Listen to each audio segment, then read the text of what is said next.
மாற்று அரசியலுக்கு வாக்களிப்போம், மான தமிழத்தை வாழ வைப்போம்ங்கிற உயரிய முழக்கத்தை சுமந்து நாம் தமிழர் கட்சி நடத்தி கொண்டிருக்கிற பொதுக்கூட்ட நிகழ்வில் தலைமையேற்று நடத்தி கொண்டிருக்கிற எம்முயிர் அண்ணன்மார்களே, வீட்டில் இருக்கிற சான்றோர் பெருமக்களை, கூடி நிற்கிற தாய் தமிழ் சொந்தங்களே, உங்கள் அனைவருக்கும் எமது பணிவான வணக்கம். இந்த நாடு விடுதலை பெற்று மக்களாட்சி நாடாக மாற்றி அமைக்கப்பட்டு இன்றோடு 76 ஆண்டுகளாகிறது. மக்களாட்சி நாட்டுக்கான, ஒரு குடியரசு நாட்டுக்கான வரையறை என்ன? அமெரிக்காவில் முன்னாள் ஜனாதிபதி ஆபிரகாம் லிங்கன் மக்களால் மக்களுக்காக மக்களே அமைக்கிற ஆட்சி தான் மக்களாட்சி என்று வரையறை செய்கிறார். அந்த மக்களாட்சி நாட்டில் 76 ஆண்டுகளாக நாம் வாழ்ந்து கொண்டிருக்கிறோம்.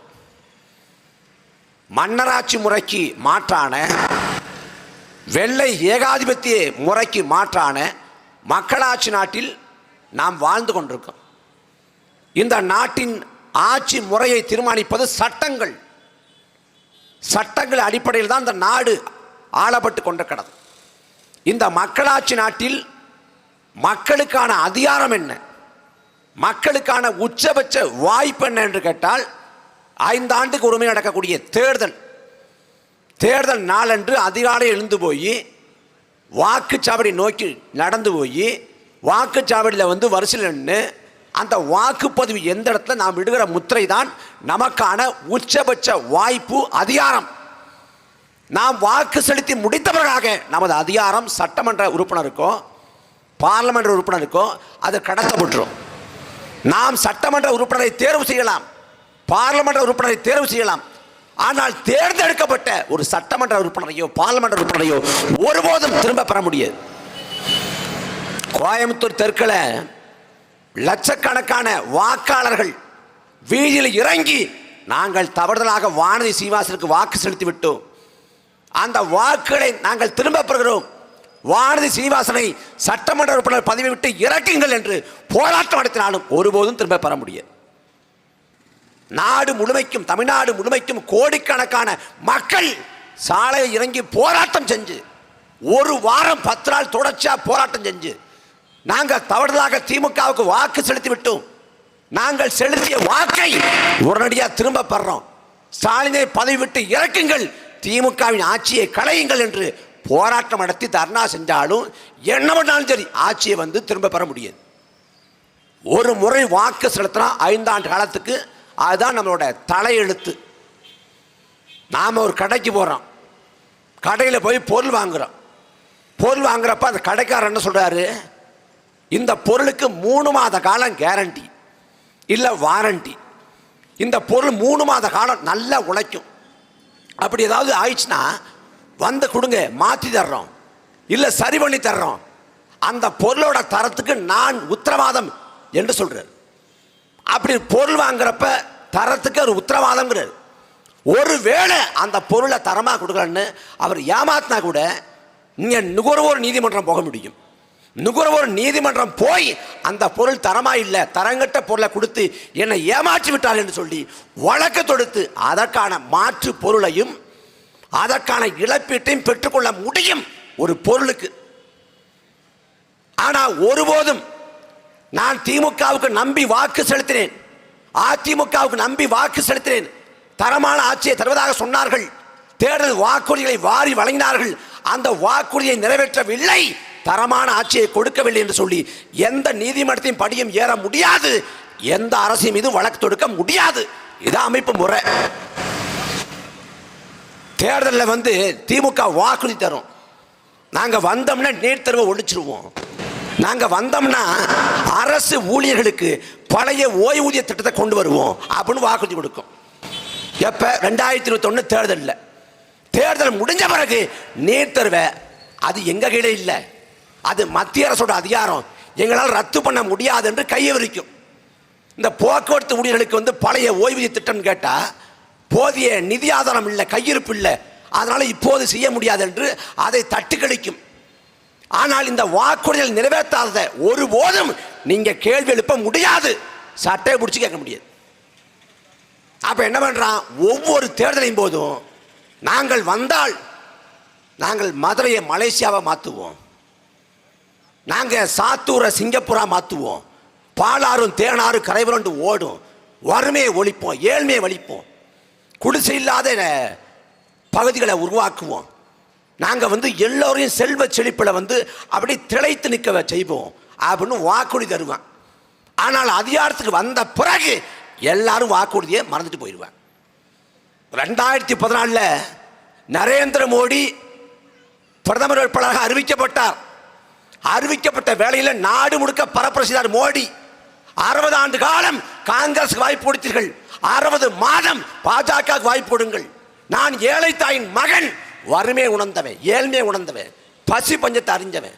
நான் அதிகாரத்துக்கு சென்றால் நாட்டை வல்லரசு பாதையில் நடைபெற செய்வேன் என்று நரேந்திர மோடி வாக்குறுதி கொடுத்தார்.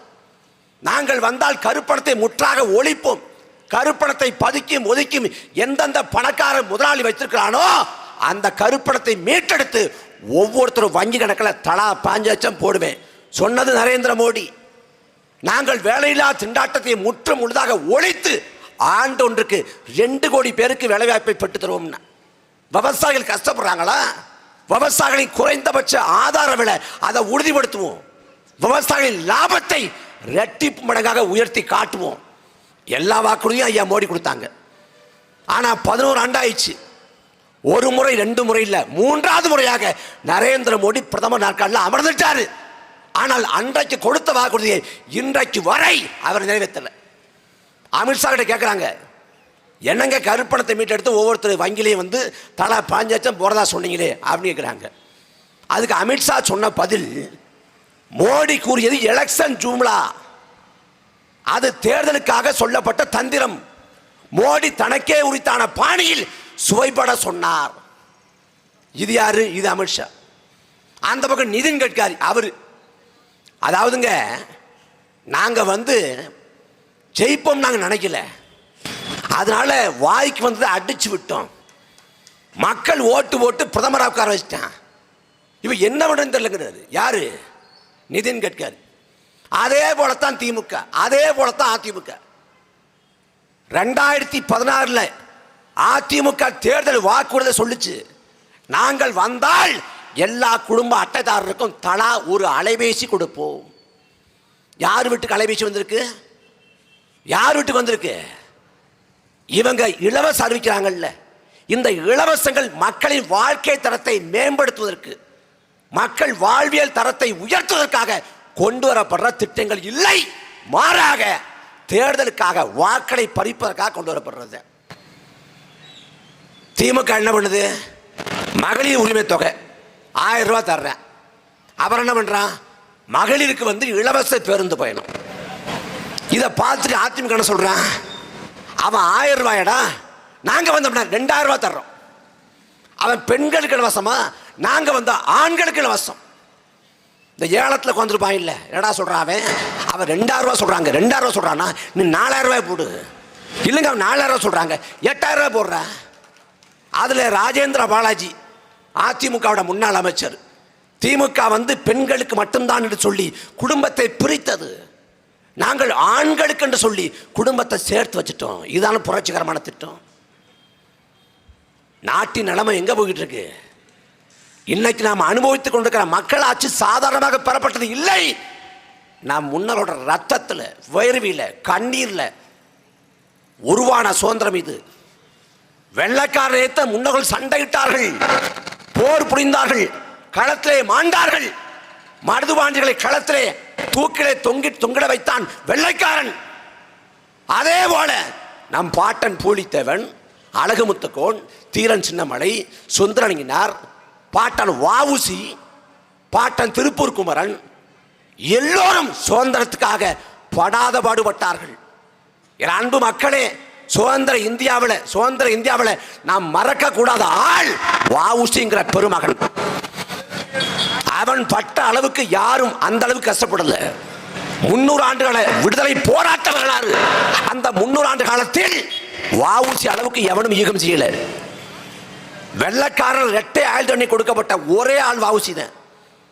நீங்க சிந்திச்சு பாருங்க. அடிமை இந்தியாவில் பணக்காரராக பிறந்தவன் வஉசி. நாம் இன்னைக்கு நம்ம தலைமுறையில் இன்னைக்கு தான் படிக்க போறோம். ஆனா அடிமை இந்தியாவில் பட்டம் பெற்றவன் வஉசி. வஉசி வழக்கறிஞர், வஉசியின் தந்தை வழக்கறிஞர், வஉசியின் பெரியப்பா வழக்கறிஞர்.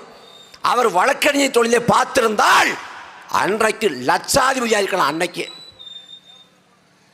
வெள்ளக்காரன் சரியாது கொண்டது வஉசி மட்டும்தான். வெள்ளக்காரன் எந்த வழியா வந்தானோ அதே வழியா சண்டை போட்டாரு.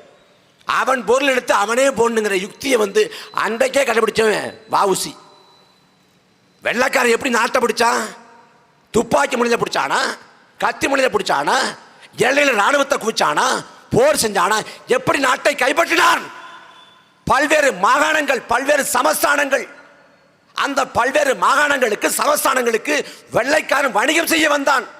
வணிகம் செய்ய வந்த வெள்ளைக்காரன் வணிகத்தின் ஊடாக இந்த நாட்டின் பொருளாதாரத்தை கையகப்படுத்தினான். பொருளாதாரம் அவனிடம் போனது. 30 கோடி மக்கள் தொகை கொண்ட நாடு தானாக அடிமைப்பட்டது. இதுதான் வரலாறு. அப்ப பொருளியல் மீட்சியே நாட்டின் விடுதலைக்கான முதற் படி என்று உணர்ந்து நான் வெள்ளைக்காரனுக்கு எதிராக கப்பல் விட போறேங்கிற முடிவெடுக்கிறேன். பம்பாய்க்கு போறான். பம்பாய்க்கு போற வேளையில வஉசியோட மகன் இறந்து போற செய்தி வருது. நான் கப்பல் வாங்கி கொண்டால் வந்தால் வருவேன், இல்லாவிட்டால் நடுக்கடல் விழுந்து சாவேன் என்று முழக்கமிட்டு சபதமேற்று போறேன். சொன்னது போலவே கப்பல் விட்டான். தூத்துக்குடிக்கும் கொழும்புக்கும் கப்பல் விட்டான். வெள்ளைக்காரன் நஷ்டப்பட்டு போனான். பேரம் பேசினான், வஉசி கிட்ட பேரம் பேசினான். வஉசி மசியல. அதற்கு பிறகு ராஜ துரோகி வஉசி என்று பழி சுமத்தி இரட்டையாள் துணி கொடுக்கப்பட்டுச்சு வஉசிக்கு. வஉசிக்கு தீர்ப்பெழுதிய வெள்ளைக்கார நீதிபதி பின்கே சொன்னார், பாரதியின் எழுத்தையும் பாட்டையும் வஉசியின் பேச்சையும் கேட்டால் செத்த பிணம் கூட உயிர் பெற்று எழும், அதுவும் நாட்டுடையதற்காக பாடுபடும். அந்த அளவுக்கு வெள்ளைக்காரனை எடுத்து சண்டையிட்ட வஉசி வெள்ளைக்காரன் சிறைப்படுத்தப்பட்டான். சிறை என்றால் இன்னைக்கு இருக்கிற சிறை போல இல்லை. இன்னைக்கு சிறைகள் நவீனமாயிடுச்சு. சிறைக்குள்ள கழிப்பற வசதி இருக்குது. இன்னைக்கு கழிப்பற வசதி இருக்குது. இன்னைக்கு சிறைக்குள்ள போனால் களி திங்க வேண்டிய இல்லை. காசு கட்டினா எல்லா சாப்பாடும் சாப்பிடலாம். சிறைக்குள்ள நீ கம்பி என்ன வேண்டிய இல்லை. கேரம் போர்டு, செஸ் போர்டு, மாத பத்திரிக்கை, நாளிதழ், நூலகத்திலேருந்து புத்தகங்கள் அப்படி பொழுத போக்குறதுக்கு வாய்ப்பு இருக்கு இன்னைக்கு. ஆனால் வெள்ளைக்காரன் ஆட்சி காலத்தில் சிறைக்குள்ள கழிப்பறை இல்லை. சிறைக்குள்ள ஒரு மண் சட்டியை வச்சிருவான். அதெல்லாம் சிறுநீர் கழிக்கணும், அதெல்லாம் மலம் கழிக்கணும், நாற்றம் எடுக்கும், வீச்சம் எடுக்கும், அங்கே சாப்பிடணும், அங்கே தூங்கணும். இன்னைக்கு சிறைக்குள்ள நீங்க எந்த வேலையும் செய்ய தேவையில்லை. வேலை செய்ய சொல்லி நிர்பந்திக்க மாட்டாங்க, விரும்பினா வேலை செய்யலாம். ஆனா அன்றைக்கு வஉசி செக்கிழுத்தான். மாட்டுக்கு பதிலாக வஉசி செக்கிழுக்க வச்சான். வஉசி எப்படி செக்கிழுத்தான்? கைகளும் கால்களும் பின்புறம் சங்கிலியால் பிணையப்பட்டு அப்படி செக்கிழுத்தவன் வஉசி. வெளியே வர்றான் வஉசி. 4 ஆண்டு காலம் தண்டனை அனுபவிச்சுட்டு வெளியே வந்த வஉசியை வரவேற்கால் இல்லை, சொற்பமான எண்ணிக்கை இருக்கிறாங்க. குடும்பத்துக்கு திரும்புறான். வறுமை, ஏழ்மை. வஉசி ஓட்டிய கப்பலை வெள்ளைக்காரன் கையகப்படுத்திட்டான். என்னாச்சு, கப்பல் ஏன் போச்சுங்கிறப்ப வெள்ளைக்காரன் கொடுத்துட்டாங்கிறப்ப வெள்ளைக்காரன் அந்த கப்பலை கொடுத்ததுக்கு பதிலாக 1000 சுக்காக உடைத்து கடல்லே போட்டுக்க கூடாதா? என் உழைப்பெல்லாம் போச்சேன்னு கண்ணீர் வடித்தான் வஉசி.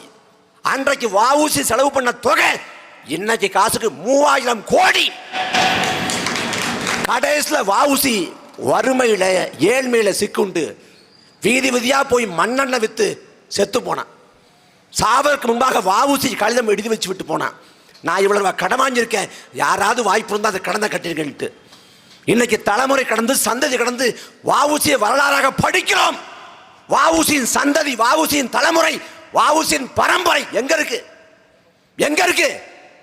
வஉசியின் பேரன் எந்த நிலைமையில் இருக்காரு?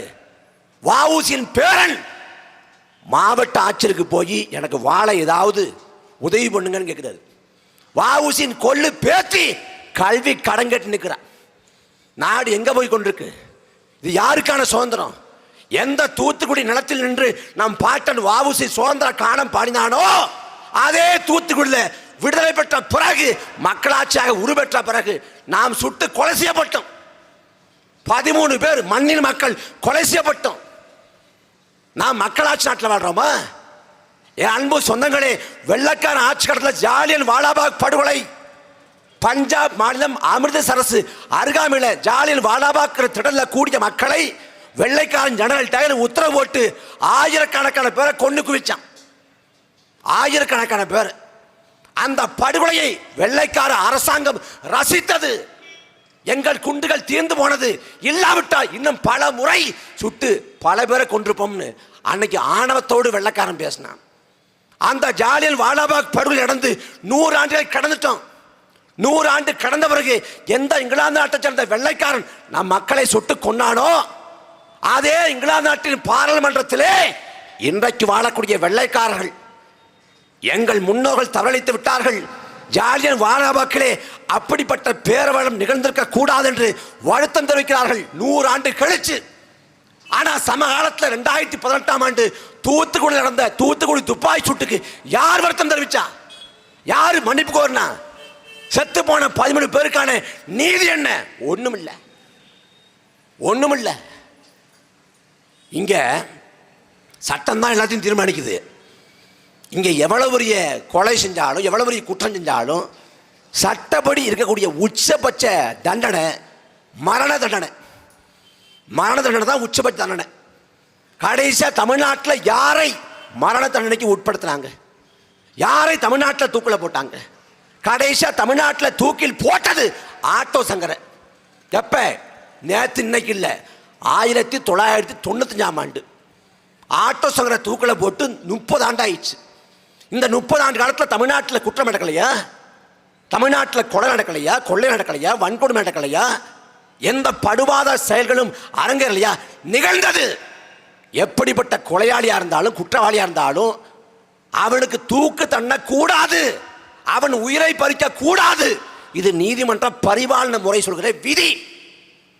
அப்ப குற்றவாளிய கொலையாளிய அவனையே கொல்ல கூடாது என்றால் எந்த பாவம் செய்யாத அப்பாவி 13 பேரை எதற்காக எடப்பாடி பழனிசாமி அரசு கொன்றது? எதற்காக கொன்னுச்சு?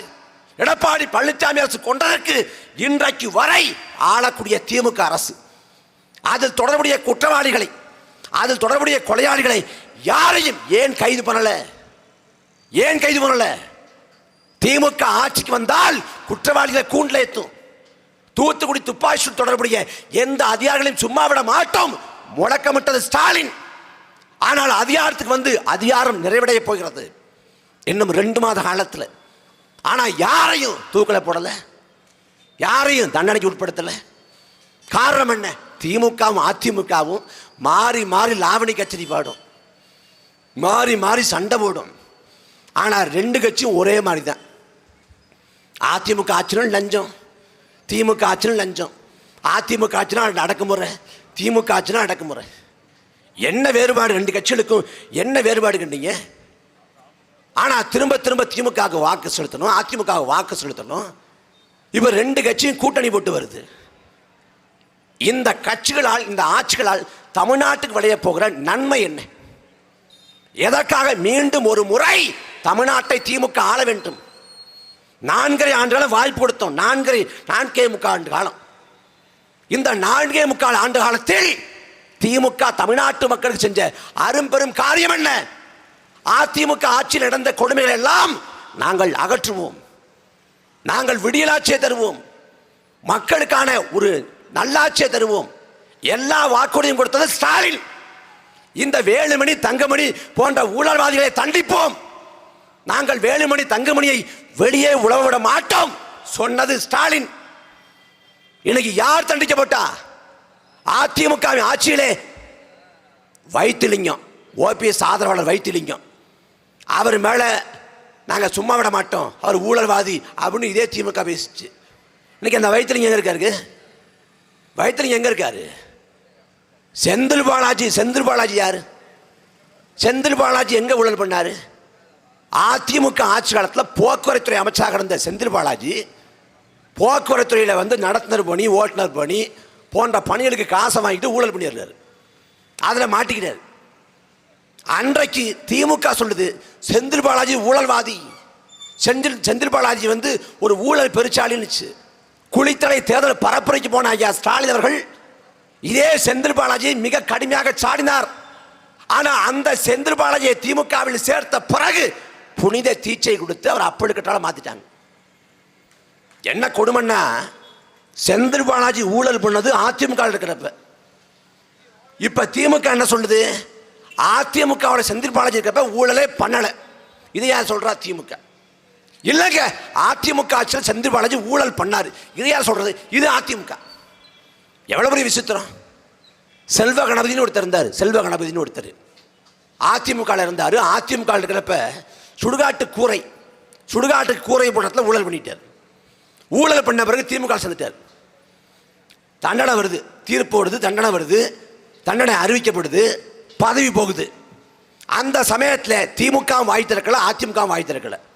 ஏன்னா ஊழல் பண்ணது அதிமுக இருக்கிறப்ப, தண்டனை வாங்கினது திமுக இருக்கிறப்ப. இப்போ திமுக வாய் திறந்தாலும் சிக்கல், அதிமுக வாய் திறந்தாலும் சிக்கல். ரெண்டு பேரும் கப்சிப்னு ஆயிட்டான். இதான் ரெண்டு கட்சிக்கு இடையான இடைவெளி. திமுக தமிழ்நாட்டை 1 ஆண்டு 2 ஆண்டு இல்லை அன்பு மக்களே, தமிழ்நாட்டை 25 ஆண்டு காலம் திமுக தமிழ்நாட்டை ஆண்டு கிடது. அதிமுக தமிழ்நாட்டை 31 ஆண்டு காலம் ஆண்டு கிடது. இந்த காலத்தில் இந்த கட்சிகள் இந்த ஆட்சி நினைச்சிருந்தா தமிழ்நாட்டை பலபடி முன்னேற்றி கொண்டிருக்க முடியும், போயிருக்க முடியும். என்ன வளமில்லை இந்த திருநாட்டில், ஏன் கையை ஏந்த வேண்டும் வெளிநாட்டில் என்று மருதகாசி பாட்டை பாடினார்னா சும்மா இல்லை. எல்லா வளங்களும் நலங்களும் நிரம்பப்பட்ட நிலம் இந்த தமிழ்நாடு. ஆனால் எல்லா வாய்ப்பும் இருந்தும் அளப்பரிய மனித வளம் படிச்சுட்டு வேலைக்கு போற துடிப்போட எண்ணற்ற இளைஞர்கள் தமிழ்நாடு முழுக்க நிரம்பி இருந்தோம். தமிழ்நாட்டை உயர்த்த முடியல ஒரு அடி. ஆனா என்ன சொல்றான், நீ உத்தரப்பிரதேசத்தை பாரு, சத்தீஸ்கரை பாரு, ஜார்க்கண்டை பாருங்க. நான் எதுக்கு உத்தரப்பிரதேசத்தை பார்க்கணும்? நீ அருகாமையில் கேரளா பாடுறா, கேரளாங்கிற மாநிலத்தை பாரு. கேரளாவை உம்மன்சாண்டி ஆண்டாலும் சரி, பினராயி விஜயன் ஆண்டாலும் சரி, கேரளாவை அந்த மாநிலத்தை அந்த நிலத்தை அப்படி பாதுகாக்கிறேன். லார்ட் இஸ் கண்ட்ரி, கடவுளின் தேசம் என்று கேரளாவை கொண்டாடுறான். அந்த நிலமும் வளமும் பாதுகாக்கப்படுகிறது. ஆனா தமிழ்நாட்டில் அந்த நிலம் இருக்கா? யோசிச்சு பாருங்க. நீங்க தமிழ்நாடு முழுக்க போய் பாருங்க, பயணப்பட்டு பாருங்க. குறிப்பா ராமநாதபுரம், சிவகங்கை போன்ற பகுதிகளுக்கு போய் பாருங்க. அந்த ராமநாதபுரம், சிவகங்கை பகுதிகளில் காடுகள் இருக்கும். என்ன காடு அப்படின்னு பார்த்தீங்கன்னா எல்லாம் சீமை கருவேல மரங்கள். இந்த சீமை கருவேல மரம் ஒரு அந்நிய சதி என்று சொல்லப்படுது. மரங்களின் பிசாசு என்று அழைக்கப்படுது இந்த சீமை கருவேல மரங்கள். ஏன்னா அந்த மரத்தோட குணம் என்னன்னா, வழக்கமாக ஒரு மரம் அது கார்பன் டை ஆக்சைடை ஆக்சிஜனாக மாற்றி கொடுக்கும், நாம் சுவாசிக்கக்கூடிய காற்றாக மாற்றி கொடுக்கும். ஆனால் சீமை கருவேலத்தை மரத்தை பொறுத்த வரைக்கும் அது பூமி கடிதம் இருக்கக்கூடிய நிலத்தடி நீர் உறிஞ்சும், காட்டில் இருக்கக்கூடிய ஈரப்பதத்தை உறிஞ்சும். அது மட்டுமல்லாது மனிதன் சருமத்தில் இருக்கக்கூடிய அந்த ஈரப்பதத்தையும் உறிஞ்சக்கூடிய தன்மை கொண்டது. அந்த சீமை கருவேல மரம் கேரளா முழுக்க நிரம்ப கிடந்தது. கேரளாவை ஆண்ட ஆட்சியாளர் மக்களுக்கு விழிப்புணர்வு ஏற்படுத்தி, மக்களுக்கு தெளிவூட்டி, ஒரு செடி இல்லாத ஒரு மரம் இல்லாது முழுக்க முழுக்க அப்புறப்படுத்திட்டான். ஏன்னா அவன் அந்த நிலத்தை நேசிக்கிறான். தமிழ்நாட்டில் நெல்லையில் கூடங்குளம் அணு உலை இருக்கிறது. அணு உலை, அதற்கு அருகாமையில் அணுக்கழிவு மையம் அமைக்க போறேன். அணு உலைந்து வெளிப்படக்கூடிய அணுக்கழிவுகளை சேமிப்பதற்கு அணுக்கழிவு மையம் அமைக்க போறேன். உலகம் முழுக்க அணு உலையை மூடிக்கொண்டிருக்குது வளர்ந்த நாடுகள், மேலை நாடுகள். ஏன்னா ஒரு விபத்து ஏற்பட்ட, ஒரு பேரிடர் ஏற்பட்ட அந்த அணு உலை கட்டுப்பாட்டில் இருக்காது. அந்த அணுக்களில் வெளிப்பட்டால் பல தலைமுறை வாழ முடியாத அளவுக்கு, புல் பூண்டு முளைக்க முடியாத அளவுக்கு பேரழிவை திரும்புன்னு 80களில் ரஷ்யாவோட செர்னோபில்ல அணு உலை வெடித்தது. வெடித்த பிறகு ஒட்டுமொத்த சோவியத் நாடுகள் கதறியது, உலகம் திணறி போனது. இன்னைக்கு வரை அந்த செர்னோபில்ங்கிற இடத்துக்கு மனித கூட்டம் திரும்ப போக முடியல, அவ்வளவு பெரிய பேராபத்து. அதே போல 2000க்கு பிறகு ஜப்பான்ல சுனாமி காரணமாக புகுஷிமாவில் அணு உலை வெடித்தது, ஜப்பான் திணறி போனது. அப்ப அணு உலையை கட்டுப்படுத்த முடியாது, ஒரு பட்டாசாலையில் ஏற்படக்கூடிய விபத்தை கட்டுப்படுத்த முடியாத இந்த அதிகார அமைப்புகள் அணு உலையை பல ஆண்டுகளுக்கு பத்திரமாக பாதுகாப்பும் சொல்லுது. கூடங்குளத்து அணு உலை இருக்கு, மக்கள் அடர்த்தியாக கூட்டம் கூட்டமாக வாழ்றான். அந்த அணு உலையில சிறு கசிவு ஏற்பட்டாலும் பல தலைமுறை அழிஞ்சு போகும், நிலம் ஒட்டுமொத்தமாக வீழ்ந்து போகும். இங்க தமிழ்நாட்டை ஆளக்கூடிய திமுக, ஆண்ட அதிமுக, மத்தியில் இருக்கக்கூடிய பாஜக, ஆண்ட காங்கிரஸ், இந்த எல்லா கட்சிகளும் கூடங்குளத்தில் அணு உலை இருப்பதை வரவேற்கிறது, ஆதரிக்கிறது. அதே சமயம் கேரளாவில் அவன் தமிழ்நாட்டில் இருக்கக்கூடிய அணு உலையை எதிர்க்கிறான். ஏன்னா தமிழ்நாட்டில் கூடங்குளம் அணு உலையில் விபத்து ஏற்பட்டால் அந்த விபத்தோட வெளிப்பாடு விளைவு கேரளாவில் கொல்லம் பகுதி வரைக்கும் இருக்கும். கொஞ்சமாவது கேரளா மக்களுக்கு பாதிப்பு ஏற்படும். அந்த பாதிப்பு கூட ஏற்படக்கூடாது. ஆகவே கூடங்குளம் அணு உலை எதிர்க்கிறேன்னு உமன் சாண்டி சொல்றாரு. இங்கேருந்து கசிவு ஏற்பட்டு அங்க விபத்து அந்த விளைவு போயிடும்னு பயப்படுறாரு. ஆனா மக்கள் அடர்த்தியா வாழக்கூடிய இடத்துல அணு உலை இருக்கே அப்படின்னு தமிழ்நாட்டை ஆளக்கூடிய எந்த ஆட்சியாளருக்கு அதை பத்தி எந்த கவலையும் இல்லை. ஏன்னா மக்களோட வாழ்க்கை, மக்களோட எதிர்கால பாதுகாப்பான நலவாழ்வு, மக்களோட சுகாதாரம், எதை பற்றி இந்த ஆட்சியாளருக்கு எந்த கவலையும் இல்லை. அவனுக்கு வாக்கை பறிக்கணும். மக்கள்கிட்ட தலைக்கு ஒரு வாக்கு இருக்கு, அந்த வாக்கை பறிக்கணும். வாக்கை பறிக்க எந்த வாக்குறுதியும் கொடுக்கறது. அவன் வாக்குறுதிக்கு மயங்கலையா, வாக்கு காசுறது. ஒரு வாக்குக்கு 2000 ரூபாய் 4000 ரூபாய் காசை கொடுத்து வாக்களை பறிப்பது. என் அன்பு மக்களே, நாம் போராடி சுதந்திரம் பெற்றோம். நாம் போராடி பெற்ற மகத்தான உரிமை இந்த நாட்டின் சுதந்திரம். அதே போல நாம் போராடி பெற்ற உன்னதமான உரிமை வாக்குரிமை. இந்த நாட்டோட முதல் பொது தேர்தல் 1920ஆம் ஆண்டு நடைபெற்றது. அந்த முதல் பொது தேர்தலில் எல்லோருக்கும் வாக்குரிமை இல்லை. எவன் படித்தவனோ, எவன் பண்ணையாரோ, எவன் நிலக்கலாரோ, எவன் மிராசாரோ, எவன் பட்டம் பெற்றவனோ அவனுக்கு மட்டும்தான் வாக்குரிமை நிலைமை இருந்துச்சு. 30 கோடி மக்கள்ல வாக்குரிமை பெற்றது வெறும் 66,000 பேர். குறிப்பா பெண்களுக்கு சுத்தமா வாக்குரிமை இல்லை. அதுக்கு பிறகு மக்களாட்சி நாடாக மாறிய பிறகுதான் வயது வந்த எல்லோருக்கும் வாக்குரிமைங்கிற நிலை உருவாக்கப்படுது. அப்படி போராடி பெற்ற வாக்குரிமையோட மதிப்பை நான் உணரலை. திமுகவும் வாக்கு காசு தருது, அதிமுகவும் வாக்கு காசு தருது. வரப்போற சட்டமன்ற பொதுத் தேர்தலை பொறுத்த வரைக்கும் ஒரு தொகுதிக்கு திமுகவும் அதிமுகவும் செலவு செய்ய போற தொகை மிக குறைந்தது 25 கோடி. கோயம்புத்தூர் தெற்கு உறுதியா 40 கோடி செலவு பண்ணுவான். கோயம்புத்தூர் வடக்கு அங்க ஒரு 40 கோடி. ஒரு சட்டமன்ற தொகுதிக்கு அதிகபட்சமாக செலவு பண்ணலாம்னு தேர்தல் ஆணையம் வச்சிருக்கக்கூடிய உச்ச வரம்பு வெறும் 40 லட்சம் தான். நாம் தமிழர் கட்சியை பொறுத்த வரைக்கும் என்ன நிலைமைன்னா 4 லட்சம் கூட செலவு பண்ண வழி இல்லை. மற்ற கட்சியில் என்ன நிலைமை, வேட்பாளரை நோக்கி கட்சி தலைமை கேட்குது. எவ்வளவு கோடியை கொடுப்ப, எவ்வளவு கோடியை செலவு பண்ணுவேன் தொகுதிக்கு கேட்குது. அங்க வேட்பாளர்கிட்ட கட்சி தலைமை காசு வாங்குது. நாம் தமிழர் கட்சியை பொறுத்த வரைக்கும் வேட்பாளர் கட்சி தலைமைகிட்ட சுவரட்டி அடிக்கணும், 2 பொதுக்கூட்டம் போடணும், ஏதாவது பார்த்து பண்ணிவிடுங்க கேட்குறோம். பணம் இருப்பவன் மட்டும்தான் தேர்தலில் போட்டி போட முடியும், வெல்ல முடியும், அதிகாரம் செலுத்த முடியுங்கிற நிலை இருந்தால் எங்கள் மக்களாட்சி இருக்கும். ஏழை எளிய மகன், பாட்டாளி விட்டு வாரிசு, உழைக்கும் குடும்பத்தின் பிள்ளை, அவன் அதிகாரத்துக்கு போக முடியும், சட்டமன்ற பார்லமெண்ட் உறுப்பினராக, அமைச்சராக, முதலமைச்சராக மாற முடியும். எங்கள் நிலைதான் மக்களாட்சி, ஜனநாயகம். ஆனால் அந்த நிலைமையை முற்றுமுழுதாக தகர்த்து முடித்து பணம் இருந்தால் மட்டும்தான் தேர்தலில் போட்டி போட முடியும், பணம் இருப்பவன் தான் அரசியல் செய்ய முடியும் என்று ஜனநாயகத்தை சாகடித்து பணநாயகமாக மாற்றி இருக்கிறது 2 வரும் திராவிட கட்சிகள். ஒரு சட்டமன்ற தொகுதிக்கு ஒரு சட்டமன்ற வேட்பாளர் செலவு செய்ய போகிற தொகை, ஒட்டு மொத்தமாக செலவு செய்ய போகிற தொகை தொகுதி மேம்பாட்டு நிதி எவ்வளவுன்னு கேட்டீங்கன்னா வெறும் 15 கோடி தான். ஆண்டொன்றுக்கு 3 கோடி, 5 ஆண்டுக்கு சேர்த்து 15 கோடி. ஆனால் 15 கோடியை செலவு பண்ண 40 கோடி 50 கோடியை கொட்டி இறைச்சி செலவு பண்ணி இவன் எம்எல்ஏ ஆக துடிக்கிறான். இந்த நாட்டை அறிஞர் அண்ணா ஆண்டாரு. அண்ணா தேர்தலை போட்டி போட்டாரு. அறிஞர் அண்ணா தேர்தலை போட்டி போடுறப்ப அன்னை காங்கிரஸ் காசு கொடுத்தது வாக்குக்கு. இன்னைக்கு அளவுக்கு இல்லை, கொஞ்சம் கொடுத்தாங்க. காசு கொடுத்தப்ப அறிஞர் அண்ணா சொல்றாரு, என்னை எதிர்க்க வக்கில்லை தெம்பில்லை, காசை கொடுக்கிறார்கள். 6 மலை 7 மலை தாண்டி வெங்கடேச பெருமாளை கூட்டி கொண்டு வருகிறார்கள். காசை கொடுத்து வெங்கடாசலபதி மேலே சத்தியம் பண்ண சொல்கிறார்கள். சொன்னது அறிஞர் அண்ணா. அன்னைக்கு அண்ணா வாக்கு காசுறாங்க. தங்கத்தை யாராவது தவிட்டுக்கு விற்பார்களா, வாக்கை காசுக்கு கொடுப்பார்களா என்று கேட்ட பெருமகன் அறிஞர் அண்ணா. அந்த அண்ணாவை கட்சியின் பெயரிலே கட்சியின் கொடி வைத்திருக்கக்கூடிய அதிமுக அந்த அண்ணா தொடங்கிய திமுக 2 கட்சியும் வாக்கு காசுறது. வாக்குக்கு நீ சரியான கட்சி திமுக அதிமுக, நீ வலுவான கட்சி, 1 கோடி தொண்டனை வச்சிருக்க கட்சி, நீ சரியான ஆள்னா வாக்கு காசு கொடுக்காம நாம் தமிழர் கட்சியோடு மோதி நீ வென்று. நாங்கள் தோற்று போனால் அந்த தோல்விக்கு நாங்க மக்கள் மத்தியில் தலை வணங்குறோம். 9 ஆண்டு காலம் பொற்கால ஆட்சி கொடுத்த பெருந்தலைவர் காமராசர் தேர்தலில் தோத்து போனார். தேர்தலில் தோத்து போன போது காமராசர் விட்டு வாசல்ல தொண்டர்கள் கூடி அழுதார்கள், கண்ணீர் விட்டார்கள், ஒப்பாரி வைத்தார்கள்.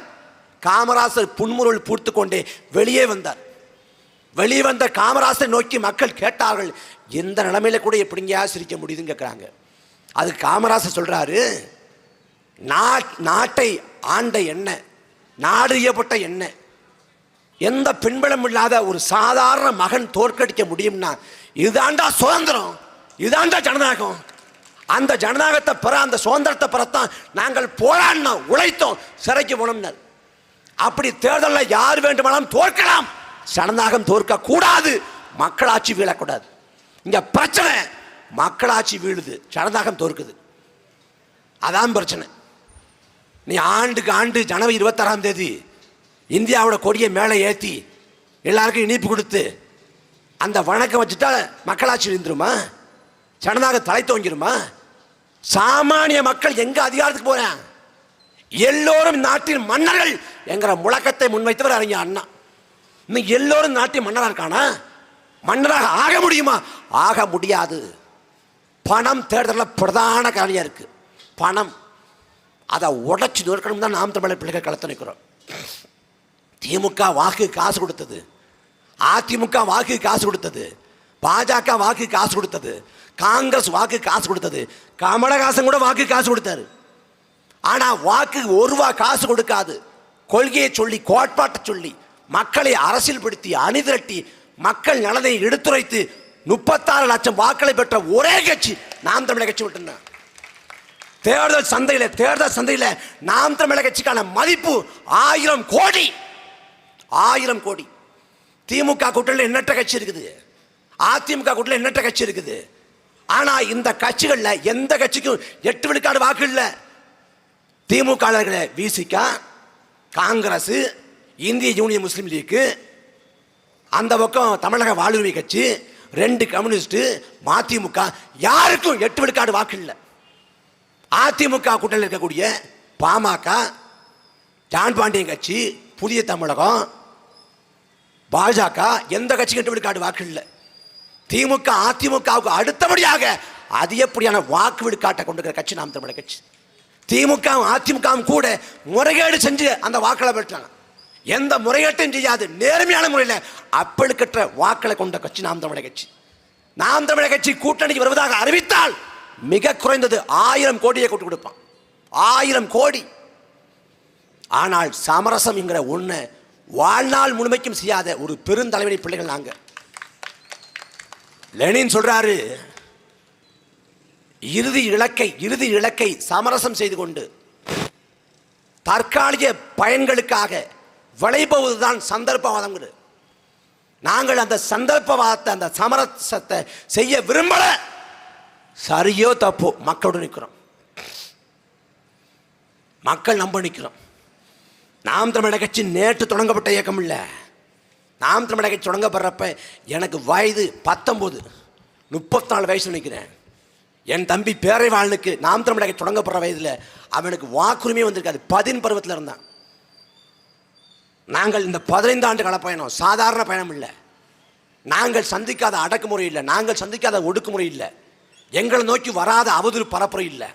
தொடர்ச்சியா 15 ஆண்ட களத்தில் நிற்கிறோம். திமுக எப்படி பிறந்தது? திராவிட கழகத்தில் பெரியாருக்கும் அண்ணாவுக்கும் சண்டை.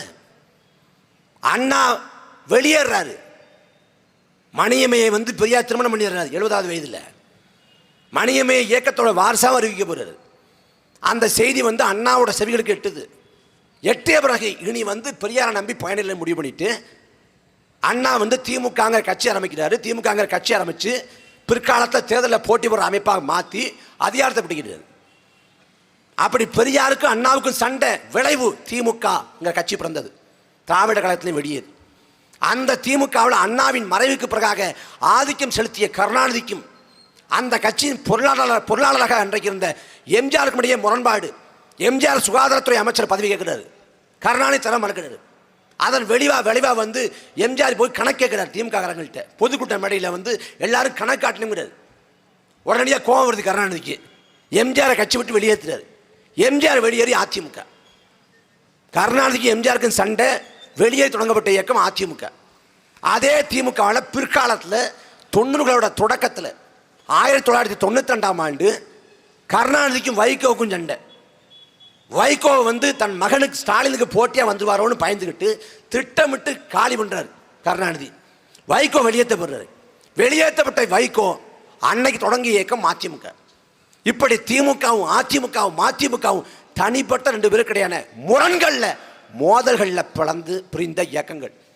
ஆனால் நாம் தமிழர் கட்சி அப்படி திட்டமிட்டு தீர்மானித்து தொடங்கப்பட்டது இல்லை. வரலாறு இட்ட கட்டளை.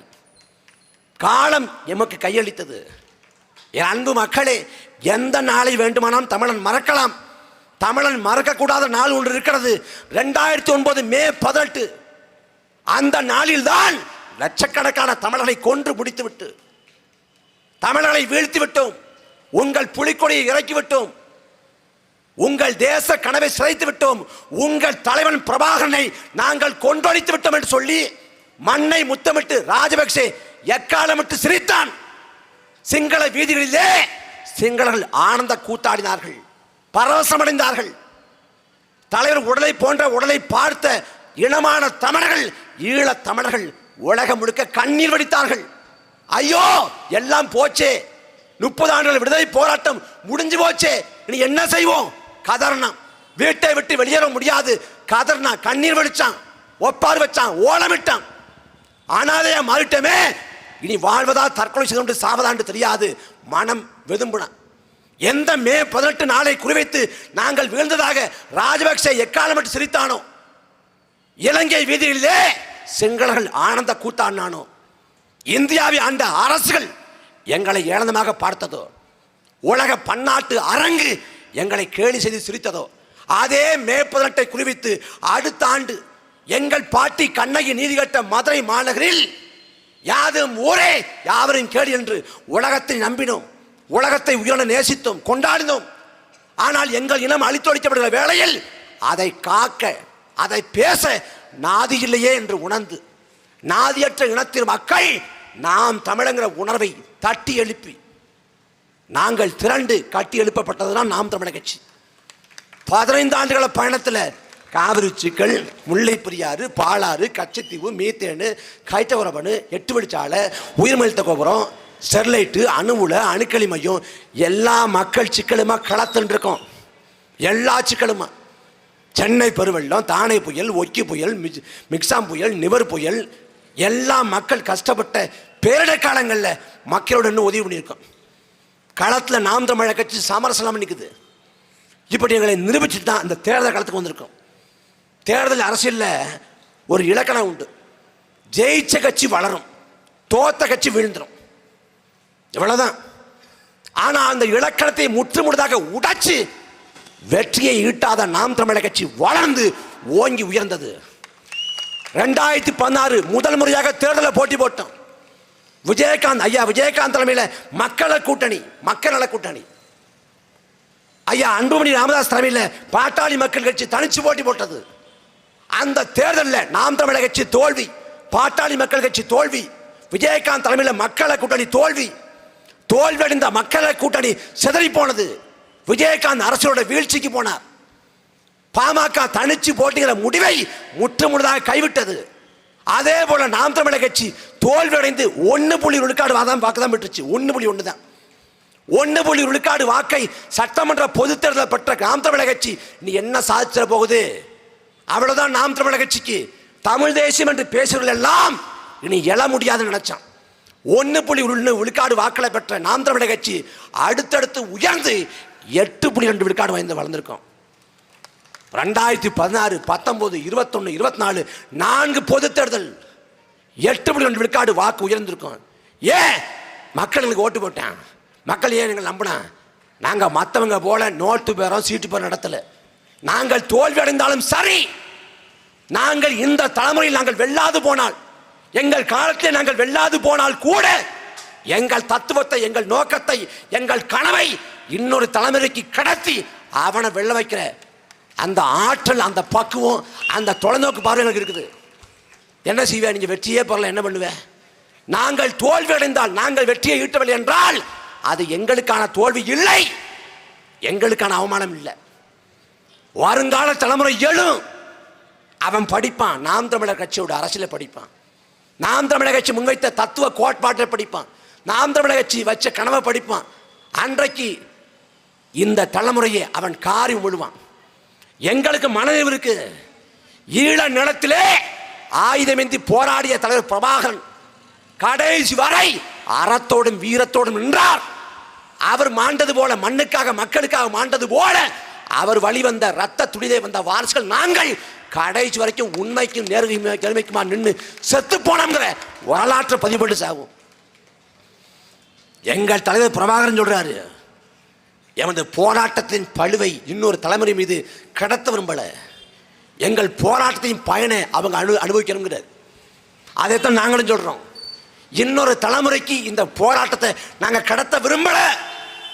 நாங்கள் நடுத்தரனை என்று கொண்டு தொண்டை தண்ணி வற்ற அடிவரு வலிக்க வலிக்க கத்துவது போல இன்னொரு தலைமை கத்தக்கூடிய நிலைமைக்கு நாங்கள் தள்ள விரும்பல. நாங்கள் வென்று அவன் நன்றாக வாழ வைக்க நினைக்கிறோம். அதுக்கு இந்த அதிகாரம் தேவைப்படுது.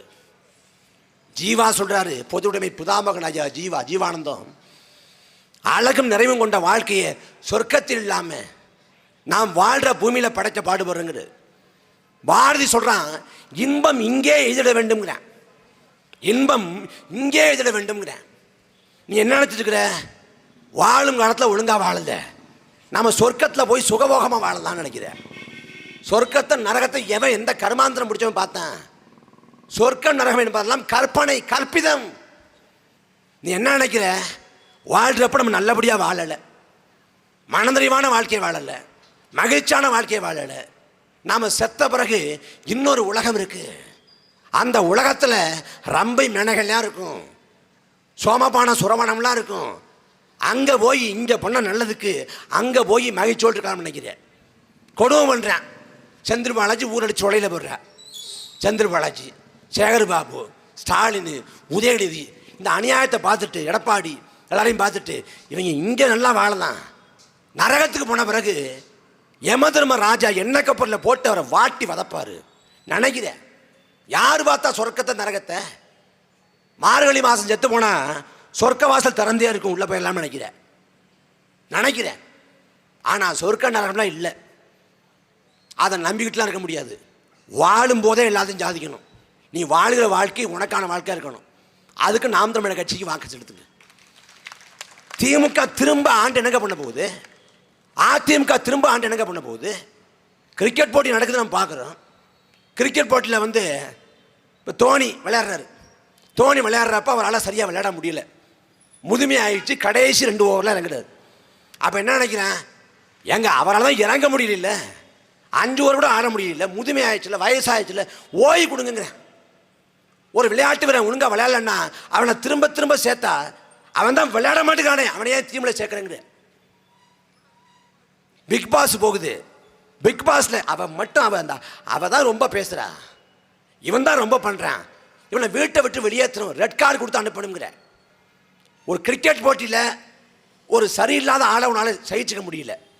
ஒரு பிக் பாஸ்ங்கிற ஒரு நிகழ்ச்சி, விளையாட்டு நிகழ்ச்சி தான் அது. அந்த நிகழ்ச்சிகளில் சரியில்லாத ஆளவனால சகிச்சுக்க முடியல. ஆனால் நாட்டில் முல்லா மாதிரி முடிச்சவைக்கு, தெருப்பொறுக்கி, அயோக்கிய, கேடு கட்டவன் எல்லாருக்கும் ஓட்டு முதலமைச்சர் ஆக்கிற, எதிர்கட்சி தலைவர் ஆக்கிற, சட்டமன்ற உறுப்பினர் ஆக்கிற, பார்லமெண்ட் உறுப்பினர் ஆக்கிற. எப்படி நடக்குது? ஒரு திரைப்படம் வருது, திரைப்படத்தில் பார்க்குறப்ப நல்லவன் கதாநாயகன் தோத்து போயிடுறான், வில்லன் ஜெயிச்சிடுறான்.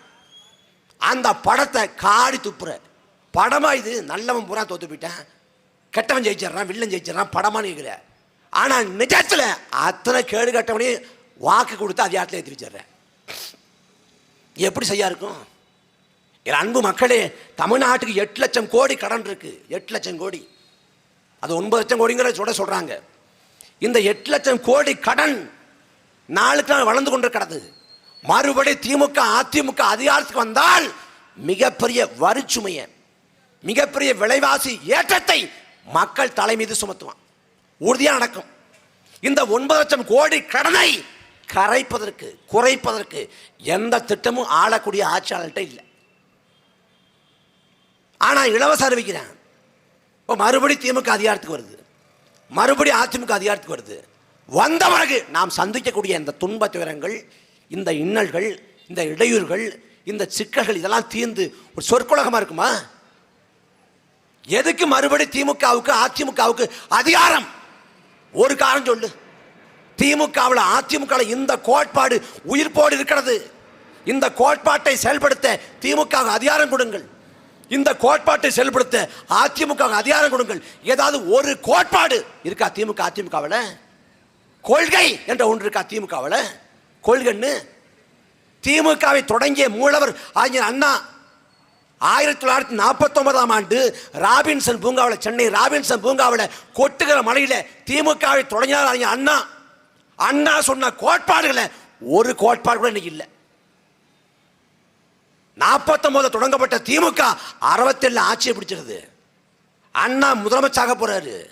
முதலமைச்சர் பதவியேற்க வந்து வீட்டிலேருந்து அறிஞர் அண்ணா கிளம்புறாரு. கிளம்புறப்ப வீட்டு வாசல்ல அண்ணாவோட மனைவி ராணி அவங்க அண்ணாவை ஏக்கத்தோடு பார்க்குறாங்க. கணவர் நம்மளையும் அந்த முதலமைச்சராக அவர் பதவியேற்கிற நிகழ்ச்சி கூட்டு போவாரான்ட்டு. அண்ணா வாகனத்தில் ஏறுறாரு. தொண்டர்கள் வந்து அண்ணாவை பார்த்து, அண்ணியையும் கூட்டு போகலாம்ல, நீங்கள் முதலமைச்சராகிறத பார்க்கணும்னு அன்னைக்கும் ஆசை இருக்கும்ல அப்படின்னு கேட்குறாங்க. அதுக்கு அண்ணா சொன்ன பதில் வேண்டாம் அப்படின்னு மறுக்கிறார். வேண்டான்னு மறுக்கிறார். இன்னைக்காவது நேரடியாக பார்க்கலன்னா தொலைக்காட்சி இருக்குது, யூடியூப் போன்ற வலைதளங்கள் இருக்குது, மாற்று வாய்ப்பு இருக்குது பார்க்கறதுக்கு. அன்னைக்கு வாய்ப்பு இல்லை, நேரடியாக பார்த்தா தான் உண்டு. ஆனால் அந்த காலத்தில் அண்ணா முதலமைச்சராகிறத ஒரு கடைக்கோடி தூரத்தில் உட்காந்துக்கிட்டு தன் மனைவி பார்வையாளரை கூட பார்க்க அனுமதி மறுத்து கட்சிக்கும் குடும்பத்துக்கும் இடையே இடைவெளி வேணும்னு முழங்கினவர் அண்ணா. எப்படி? கட்சிக்கும் குடும்பத்துக்கும் இடையே இடைவெளி வேணுங்கிறார். ஆனால் இன்றைக்கு நிலைமை என்ன திமுகவில்? திமுக என்பது கருணாநிதி குடும்ப சொத்தாக இருந்தது. இன்னைக்கு ஸ்டாலின் குடும்ப சொத்தாக திமுக மாறி போய்விட்டது. கருணாநிதி தமிழ்நாட்டை ஆண்டாரு, தமிழ்நாட்டை ஆண்டாரு. அவர் ஆண்டு மாண்ட பிறகு ஸ்டாலின் ஆண்டு கொண்டிருக்காரு.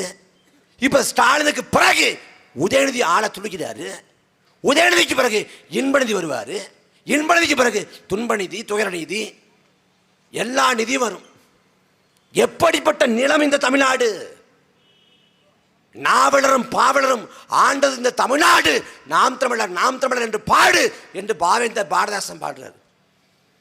சேர சோழ பாண்டிய சாம்ராஜ்யங்கள் ஆண்ட நிலம் இந்த நிலம். எண்ணற்ற அறிஞர் பெருமக்கள் பிறந்த இனம் இந்த இனம். தமிழினம் சாதாரண ஒரு இனம் இல்லை. இந்தியாவில் வாழக்கூடிய எல்லா மொழிவழி தேசிய இனங்களுக்கும் மூத்த இனம் தமிழினம்தான். இந்தியாவில் மட்டும் இல்லை, உலகம் முழுக்க வேறு பரப்பி வாழக்கூடிய மானுட கூட்டத்துக்கு முன்னத்தையேறே தமிழினம்தான், தமிழன்தான், தமிழ் மொழி தான். நாம் தான் மானுட கூட்டத்தோட வேர். உலகத்துக்கு எல்லாவற்றையும் சொல்லி தந்தோம். அன்பு மக்களே, நாம் வாழக்கூடிய சமகாலத்தில் நாம் வார்த்தையை பயன்படுத்துகிறோம். பூமரங்கள் அப்படிங்கிற வார்த்தையை பயன்படுத்துகிறோம். ஏன் அந்த வார்த்தையை பயன்படுத்துகிறோம்? பழமைவாத கருத்துக்கள், பிற்போக்கு சிந்தனைகள், அத்தோடு ஒருத்தர் இருந்தான்னா பூமரங்கள்ங்கிறோம். ஒரு 40 ஆண்டு 50 ஆண்டு கால இடைவெளி. நமது தாத்தாவுக்கும் நமக்கும் கருத்து வேறுபாடு வருது. கருத்து ஒன்றுபட்டு வர மாட்டேங்குது. சிந்தனை ஒன்றுபட்டு வர மாட்டேங்குது. அப்பாவுக்கு நமக்கும் சிந்தனை ஒட்டம் ஒன்றுபட்டு வர மாட்டேங்குது. கருத்து வேறுபாடு இருக்கு. என் அன்பு மக்களே, ஆனால் 2000 ஆண்டுக்கு முன்பாக வாழ்ந்த வள்ளுவ பெரும்பாட்டன் அவன் சொன்ன கருத்துக்கு இன்றைக்கு வாழக்கூடிய தலைமுறைக்கு பொருந்தது. முற்போக்கா இருக்கு. எல்லா காலத்துக்கும் பொருந்துற வகையில் இருக்கு. எல்லா மானுட கூட்டத்துக்கும் நன்னறியாக வழிகாட்டியா இருக்குது. அப்ப உலகத்துக்கு 2000 ஆண்டுக்கு முன்னாடி வள்ளுவன் கருத்தை போதித்தான் என்றால், வாழ்வியல் வழிகாட்டி நெறிமுறையை கொடுத்தான் என்றால், இந்த இனம் அறிவுல எப்படி மேம்பட்ட இடமா இருந்திருக்கணும்? வள்ளுவனை என்னங்க நினைச்சீங்க? நீங்க திருக்குறள்னா பள்ளிக்கூடத்தில் ஒரு 4 மதிப்பெண்ணுக்கான ஒரு பாடல், ஒரு செய்யுள், 2 திருக்குறளை மனப்பாடம் மட்டும் போனோம்னா 4 மதிப்பெண் கிடைக்கும் நினைச்சிட்டீங்க. ஆனா இந்த இனம் திருக்குறளோட வழி நடந்திருந்தா இந்த இனம் எப்படியோ மேம்பட்டு போயிருக்கும். வள்ளுவன் என்னத்தை சொல்லல, 2000 ஆண்டுக்கு முன்னாடி மானத்தை பாடினா, மயிர் நீப்பின் வாளா கவரிமான் அன்னார் உயிர் நீப்பின் மாணவரின். கவரிமான் முடியை இழந்து வாழாது. ஏன்னா முடியை இழந்தா குளிர் தாங்கக்கூடிய சக்தி கிடையாது, அதுக்கு இறந்து போகும். எப்படி கவரிமான் முடியை இழந்து வாழாதோ அதே போல நற்குடியில் பிறந்த மக்கள் மானத்தை இழந்து வாழ மாட்டாங்கிறேன். யாரு? வள்ளுவன் 2000 ஆண்டுக்கு முன்னாடி. விழுப்புண் படாதானெல்லாம் வழிக்குள் வைக்கும் தன் நாளை எடுத்துங்கிறேன். ஒரு நல்ல சுத்தமான வீரன் உடல்ல காயம் படாது கழிந்து போன நாளை வீணாக கழிந்து போன நாளா கருதுவாங்கிறேன். அதே வள்ளுவன் ஒழுக்கம் விழுப்பம் தரலாம், ஒழுக்கம் உயிரினும் ஓம்பப்படுங்கிறான். ஒழுக்கத்தை உயிரோட பெருசுங்கிறாங்க. வீட்டுக்கு வரக்கூடிய விருந்தாளியை எப்படி உபசரிக்கணும் வள்ளுவன் சொல்றான். நோப்ப கொலையும் அனிச்சம் மோப்ப கொலையும் இருந்துங்கிறான். நீ அனிச்சம் பூவை நுகர்ந்து பார்த்தா அது வாடிடும். ஆனா வீட்டுக்கு வரக்கூடிய விருந்தாளிய முகம் மாறுபட்டு பார்த்தாலே வாடி போடுவாங்கிறேன். எப்படிப்பட்ட ஒரு நன்னறி! என்றால் பசி காண்பாயினும் பொய்யற்க சான்றோர் பழிக்கும் வினைங்கிறான்.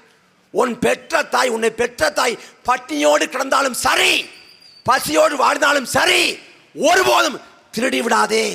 யார் சொல்றா? வள்ளுவன் 2000 ஆண்டுக்கு முன்னாடி. இத போல எந்த இடத்துலங்க உண்டு? எண்ணற்ற உலகின் பல அறிஞர் பெருமக்கள் சொல்றான், உலகத்தை எத்தனையோ தத்துவ நூல் தோன்றிருக்கு, எத்தனையோ தத்துவ அறிஞர்கள் தோன்றிருக்காங்க. ஆனா அவங்க கருத்தெல்லாம் ஒரு காலகட்டத்தோடு நின்று போச்சு. சில சிந்தனையோட்டெல்லாம் கற்காலத்துக்கு கூட பொருந்தல. ஆனா எல்லா காலத்துக்கும் எல்லா மக்கள் கூட்டத்துக்கும் பொருந்துகிற ஒரு குரல் இருக்கிறது என்றால், ஒரு வாழ்வில் நன்னறி இருக்கிறது என்றால் திருக்குறள் மட்டும்தாங்கிறான். அந்த திருக்குறளை கொடுத்த இனம் தமிழ் பேரினம். இன்னைக்கு நாம் தமிழர் கட்சி புலிக்கொடி ஏந்தி நிற்குது.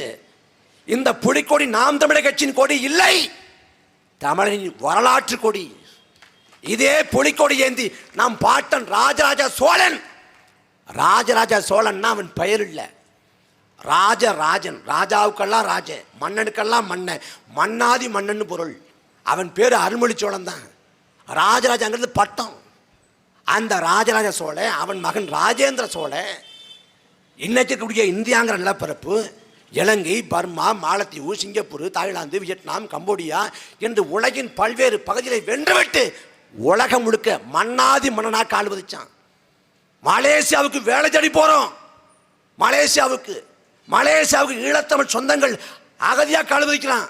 ஆனா அதே மலேசியாவை வென்றுவிட்டு மலேசியாவில் கடாரம் என்ற பகுதியை வென்று கொடி நாட்டிவிட்டு கடாரம் கொண்டான் என்று பெயர் பெற்றான் ராஜேந்திர சோழன். மீன் பிடிக்க போறப்ப நடுக்கடலை வச்சு அடிக்கிறான் சிங்கள நாய்கள்.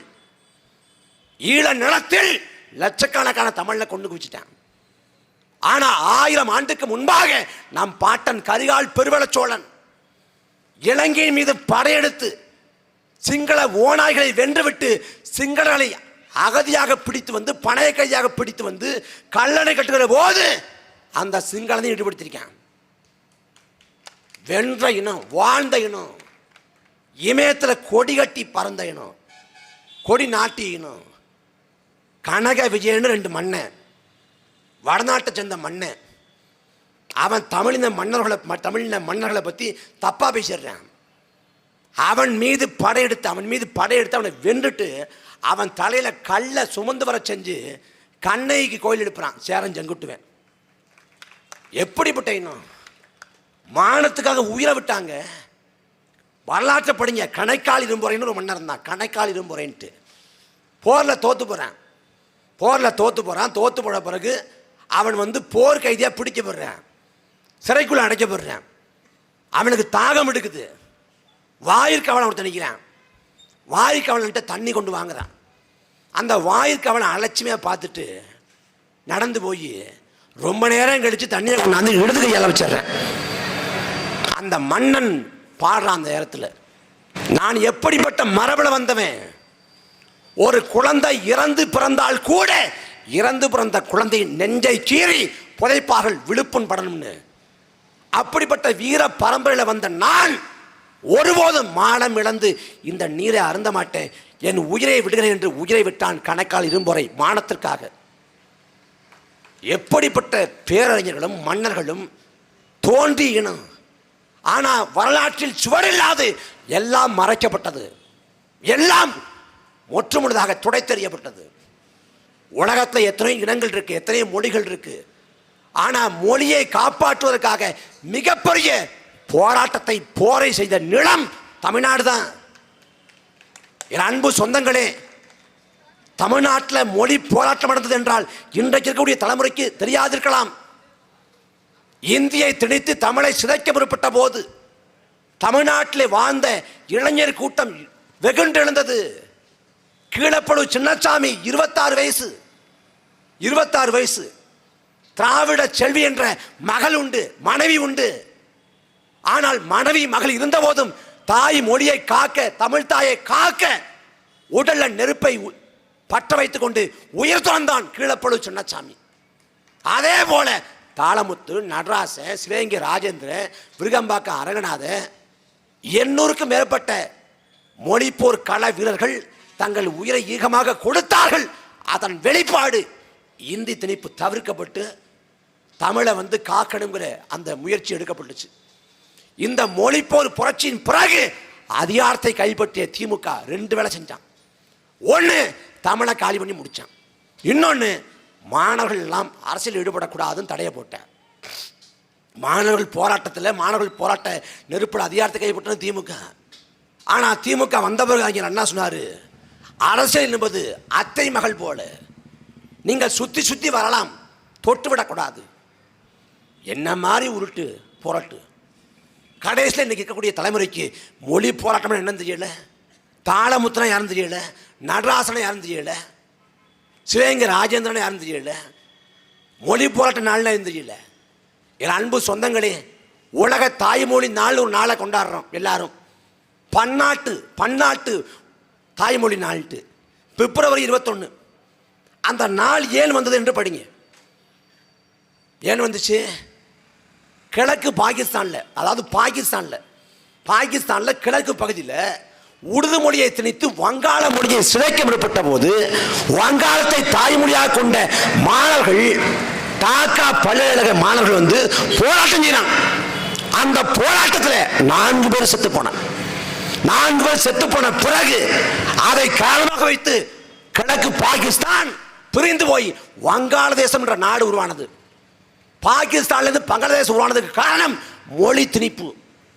அதுக்காக 4 பேர் செத்து போனான். அந்த 4 பேர் செத்து போன நாள் உலக தாய்மொழி நாளாக மாற்றிட்டான். எப்படி? வங்காளி தன் மொழிக்காக செத்த நாளை உலக தாய்மொழி நாளாக மாற்றிட்டான்.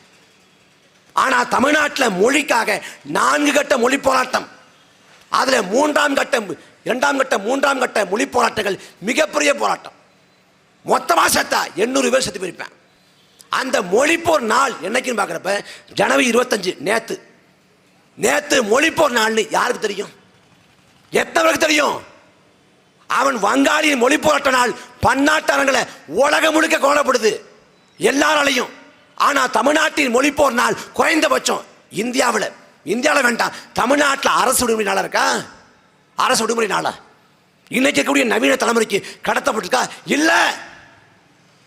எந்த தமிழ்நாட்டில் மொழிக்காக போராட்டம் நடந்ததோ அந்த தமிழ்நாட்டில் தமிழ் மொழியை பேசுவதை இழிவுன்னு தமிழை நினைக்க ஆரம்பிச்சான். அங்க தோத்து போனோம். அன்பு மக்களே, தமிழை தாய்மொழியாக கொள்ளாத வெள்ளைக்காரன் தமிழை பேசுவதை பெருமை என்று நினைச்சான். ஜோசப் பெஸ்கி அவன் தமிழன் இல்லை, மரபினமோ தேசியனமோ தமிழ் இல்லை. அவன் ஆசிய கண்டத்தையும் பிறக்கல. அவன் கண்ட ரீதியா வேற, மொழி ரீதியா வேற, இன ரீதியா வேற, மரபின ரீதியா வேற. ஆனால் அந்த ஜோசப் பெஸ்கி இங்கே மதம் பரப்ப வந்த ஜோசப் பெஸ்கி தமிழை கற்றுக்கொண்டான்.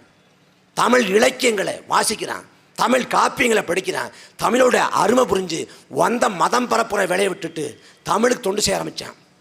யார்? Joseph Beschi.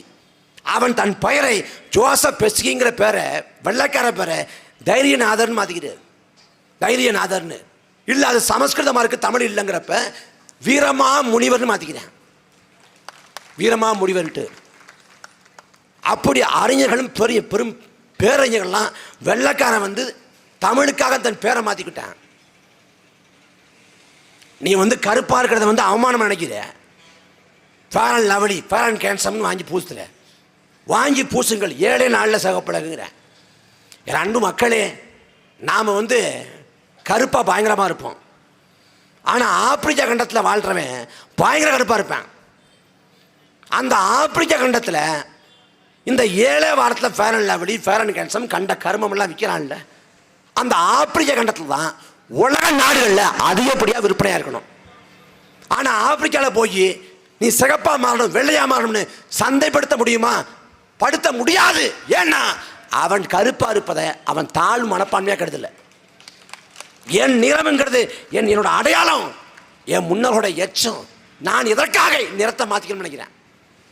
அவ்வளவு ஏன் ஆங்கிலத்தை தாய்மொழியாக கொண்ட வெள்ளைக்காரன், வெள்ளையாக பிறந்த வெள்ளைக்காரன், அந்த வெள்ளைக்காரன் தமிழோட அருமையை உணர்ந்த பிறகு தன்னை தமிழரை போல வாழ்வியலை மாற்றிக்கிட்டான், தன்னோட உளவியலை மாற்றிக்கிட்டான்.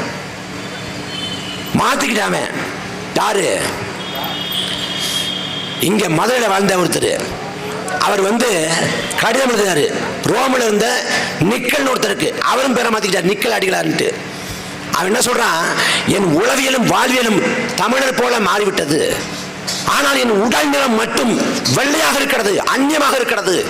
இந்த வெள்ளை நிறத்தை கருப்பாக மாற்றுவதற்கு ஒரு களிம்போ ஒரு மருந்தோ இருந்தா கொடுங்க, நான் வாங்கி தேய்ச்சிட்டு கருப்பனாக மாறி போனாங்கிறான். யார்? வெள்ளைக்காரன். இந்த தேசத்தின் பிதா என்று கொண்டாடப்படக்கூடிய காந்தியடிகள் அவர் சொல்றாரு, அடுத்த பிறவி என்ற ஒன்று இருக்கும் என்றால் அந்த பிறவிலே நான் தமிழாக பிறந்து தாய்மொழி தமிழ்ல நான் படிச்சு திருக்குறளோட உண்மையான சுவையை உணரணுங்கிறது. நேதாஜி சுபாஷ் சந்திர போஸ் இந்த நாட்டின் விடுதலைக்காக இந்திய தேசிய ராணுவத்தை கட்டமைத்தார். அந்த ராணுவத்திற்கு தமிழ்நாட்டில் இருந்து ஆட்களை திரட்டி அனுப்பி வைத்தார் பசுமன் முத்துராமலிங்க தேவர். நேதாஜியின் படையில் அளவுக்கு அதிகமாக பங்களிப்பு செஞ்சவன் தமிழன். உயிரை விட்டான், ஈகம் செஞ்சான் களத்திலே, அவன் கைகால்களை சிறையை கொடுத்தான். அந்த தமிழனோட வீரத்தை ஈகத்தை பார்த்து மெய் சிலித்து போன நேதாஜி சொன்னாரு, அடுத்த பிறவி என்ற ஒன்று இருக்கும் என்றால் நான் தமிழ்நாடு பிறக்க வேண்டும். அவரும் யாரு? நேதாஜி, காந்தி, இன்னும் பல பேருங்க. நான் தமிழ்நாடு பிறக்க மாட்டானா ஜெயிங்கிறேன். ஆனா தமிழாக பிறந்த நாம் தமிழோட தொன்மையை உணரல, தமிழோட வரலாற்றை உணரல, எதையும் உணரல. நமக்கு எந்த கவலையும் இல்லை. எல்லாத்தையும் தொலைச்சிட்டு நீங்க தற்கொலையா மாறி போனோம். நீ சிந்திச்சு பாருங்களேன், தமிழ்நாட்டுக்கு 8 லட்சம் கோடி கடன் இருக்கு. இந்த 8 லட்சம் கோடி கடன் 80 லட்சம் கடன் கோடியாக மாறட்டும். தமிழ்நாடு திவாலாகட்டும். தமிழ்நாட்டில் மிகப்பெரிய பொருளாதார நெருக்கடி உருவாகட்டும். தமிழ்நாட்டு வீதிகளிலே மிகப்பெரிய சிக்கல் உருவாகி மாணவர்களும் இளைஞர்களும் பொதுமக்களும் உள்நாட்டு போருக்கு அழைப்பு விடுக்கட்டும். அது கூட நிகழட்டும். தமிழ்நாட்டில் 80 லட்சம் கோடி கடனாக மாறி தமிழ்நாடு ஒண்ணும் இல்லாம பொருளாதார நெருக்கடியில் சிக்கி தவித்தால் கூட என்றாவது ஒரு நாள், என்றாவது ஒரு தலைமுறை மீண்டு எழுந்து வாழ முடியும். ஆனால் அன்பு மக்களே, தமிழ்நாட்டோட இயற்கை வளங்கள் வரலாற்றில் இல்லாத அளவுக்கு கொள்ளையடிக்கப்பட்டு கொண்டு கிடக்கும். வெள்ளைக்காரன் தமிழ்நாட்டை உள்ளடக்கிய இந்தியாவை 300 ஆண்டுகள் ஆண்டான். இந்த நாட்டின் செல்வ வளங்களை அள்ளிக்கொண்டு போனான். இந்த நாட்டு மக்களின் உழைப்பை சுரண்டினான். நாம் முன்னோர்களை தூக்கல போட்டான், அடிமைப்படுத்தினான், கொடுமைப்படுத்தினான், செக்கிலுக்க வச்சான், சிறைப்படுத்த வச்சான், எல்லாத்தையும் பண்ணான். ஆனா எல்லாத்தையும் செஞ்ச வெள்ளைக்காரன் இந்த நாட்டின் இயற்கை வளங்கள் மீது அவன் கை வைக்கல. ஒரு ஆத்துல வெள்ளைக்காரன் மணக்கொள்ளை அடிச்சான்னு செய்தி இல்லை. ஒரு மலையை தகர்த்து கனிம வளங்களை அவன் ஏற்றுக்கொண்டு இங்கிலாந்துக்கு போனான்னு செய்தி இல்லை. அதே போல மன்னர்கள், சேர சோழ பாண்டிய சாம்ராஜ்யம், எண்ணற்ற அரசர்களின் மன்னர்களின் படையெடுப்பு, சண்டை, வாதாபி எரிச்சான், மதுரை எரிச்சான், உறையூரை எரிச்சான், புத்த மடங்களை தகர்த்துட்டான், கோயிலை உடைச்சிட்டான், தேவாலயத்தை இடிச்சிட்டான்.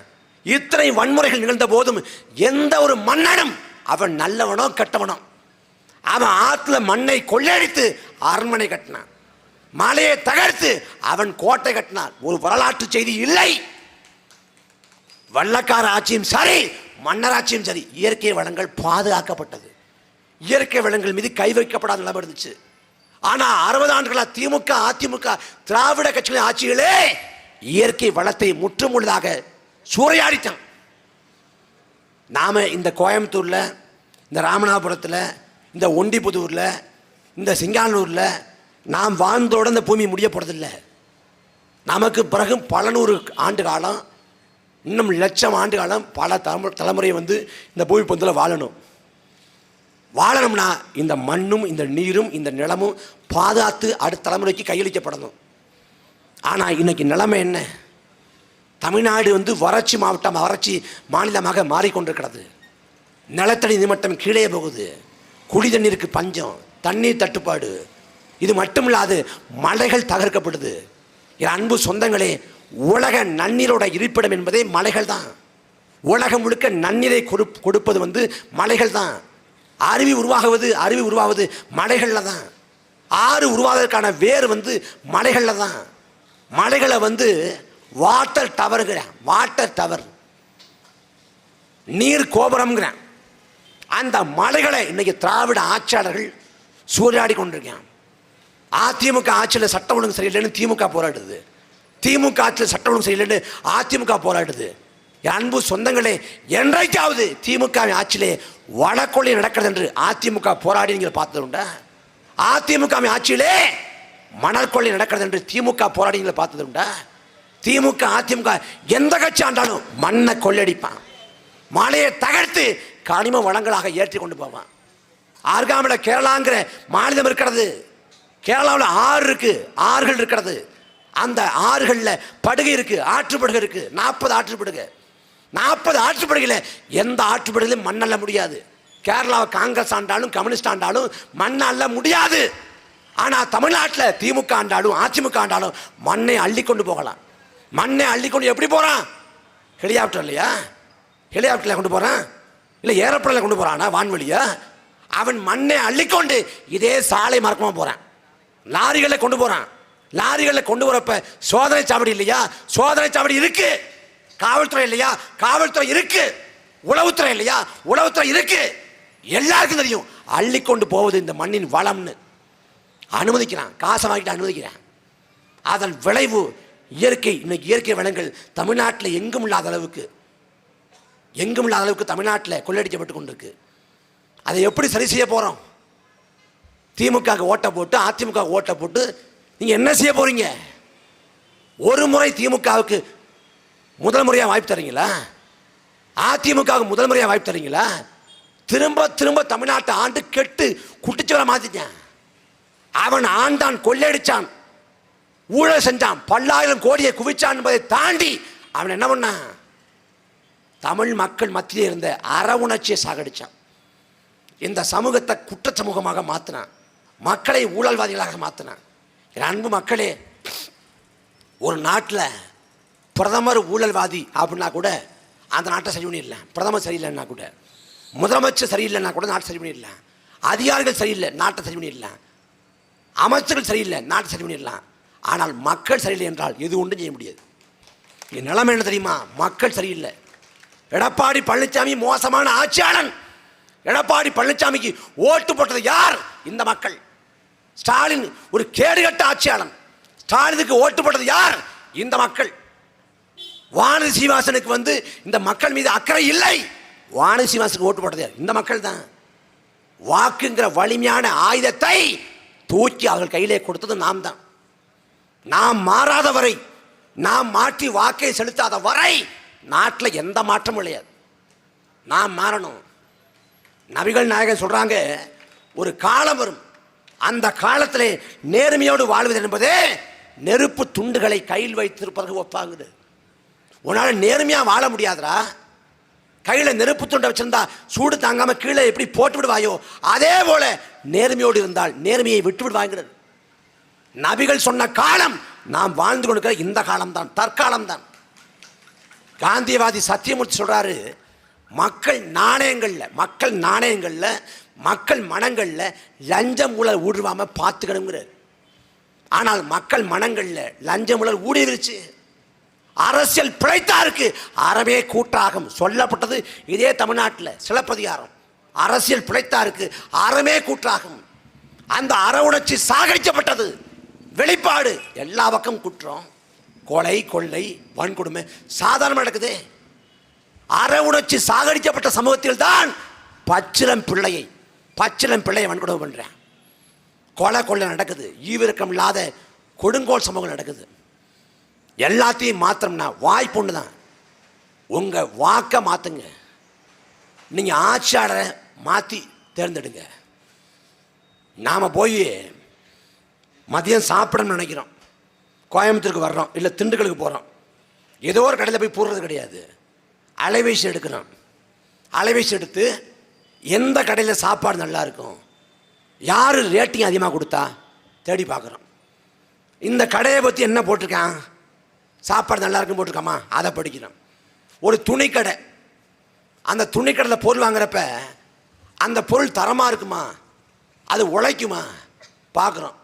செருப்பு வாங்குறப்ப செருப்பை 4 முறை போட்டு பார்க்குறோம். காலுக்கு பொருந்துதா, உழைக்குமா, காலை கடிக்காமல் இருக்குமா, இல்லை வலி வராமல் இருக்குமா, எல்லாத்தையும் பார்க்குறோம். ஒரு அலைபேசி வாங்குகிறோம். அலைபேசி வாங்குறப்ப விசாரிக்கிறோம் 4 பேர்கிட்ட, எந்த அலைபேசி வாங்கலாம், இந்த அலைபேசியில் என்ன மாதிரி சிறப்பம்சம் இருக்குது, அது எவ்வளோ காலத்துக்கு இருக்கும், அதை பேட்டரி எவ்வளவு நேரம் வரும், எல்லாத்தையும் எந்த பொருளை வாங்கினாலும் கண்மூடித்தனமாக வாங்குறது இல்லை.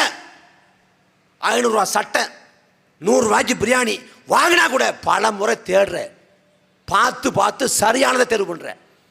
ஆனால் ஓட்டு போடுறவங்க மட்டும் காவாலி பேலை தேடி எப்படி ஓட்டு போடுற, எப்படி ஓட்டு போடுற? ஏதோ ஒரு கடையில் போய் சாப்பிட்டுருவியா, ஏதோ ஒரு கடையில், ஏதோ ஒரு கடையில் போய் துணி எடுத்துருவியா? எல்லாத்தையும் சிந்திக்கிற, தேடுற, சரியானது எதுவோ அது எனக்கு வேணுங்கிற. ஆனால் வாக்கு செலுத்துறப்ப திமுக 5 ஆண்டு காலத்தை என்ன பண்ணியிருக்கான், அதுக்கு முன்னாடி அதிமுக என்ன பண்ணியிருக்கான், எல்லாத்தையும் இதே போல் போன வருஷம் பேசியிருக்கானப்பா, போன தேதியிலையும் பேசியிருக்கானப்பா. அவனை நம்பி ஓட்டு போட்டா மறுபடியும் ஏமாற்ற மாட்டானான்னு ஏன் யோசிக்க மாட்டேங்கிற? நாம் இந்த வலையொலி யூடியூப்பில் பார்க்குறோம்.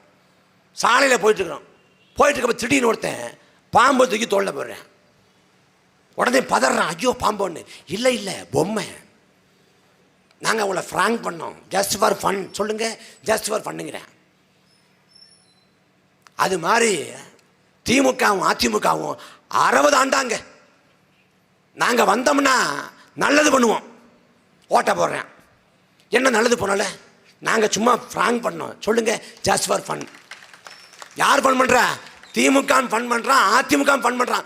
ஒன்றை வச்சு ஃபன் பண்ணுறான், ஒன்றை வச்சு ஃப்ராங்க் பண்ணுறான். நீ ஒரு தடவை ஒரு ஆள்கிட்ட இல்லை, 60 ஆண்டு காலமா ஒரே ஆள்கிட்ட ஒரே மாதிரி ஏமாந்துட்டு இருக்கிற. இப்போ மறுபடியும் சொல்கிறான், நாங்கள் வந்தால் விடியலாட்சியை தருவோம். யார்? திமுக. அந்த பக்கம் அதிமுக, நாங்கள் வந்தால் நல்ல நிர்வாகத்தை கொடுப்போம். எப்படி நம்புற?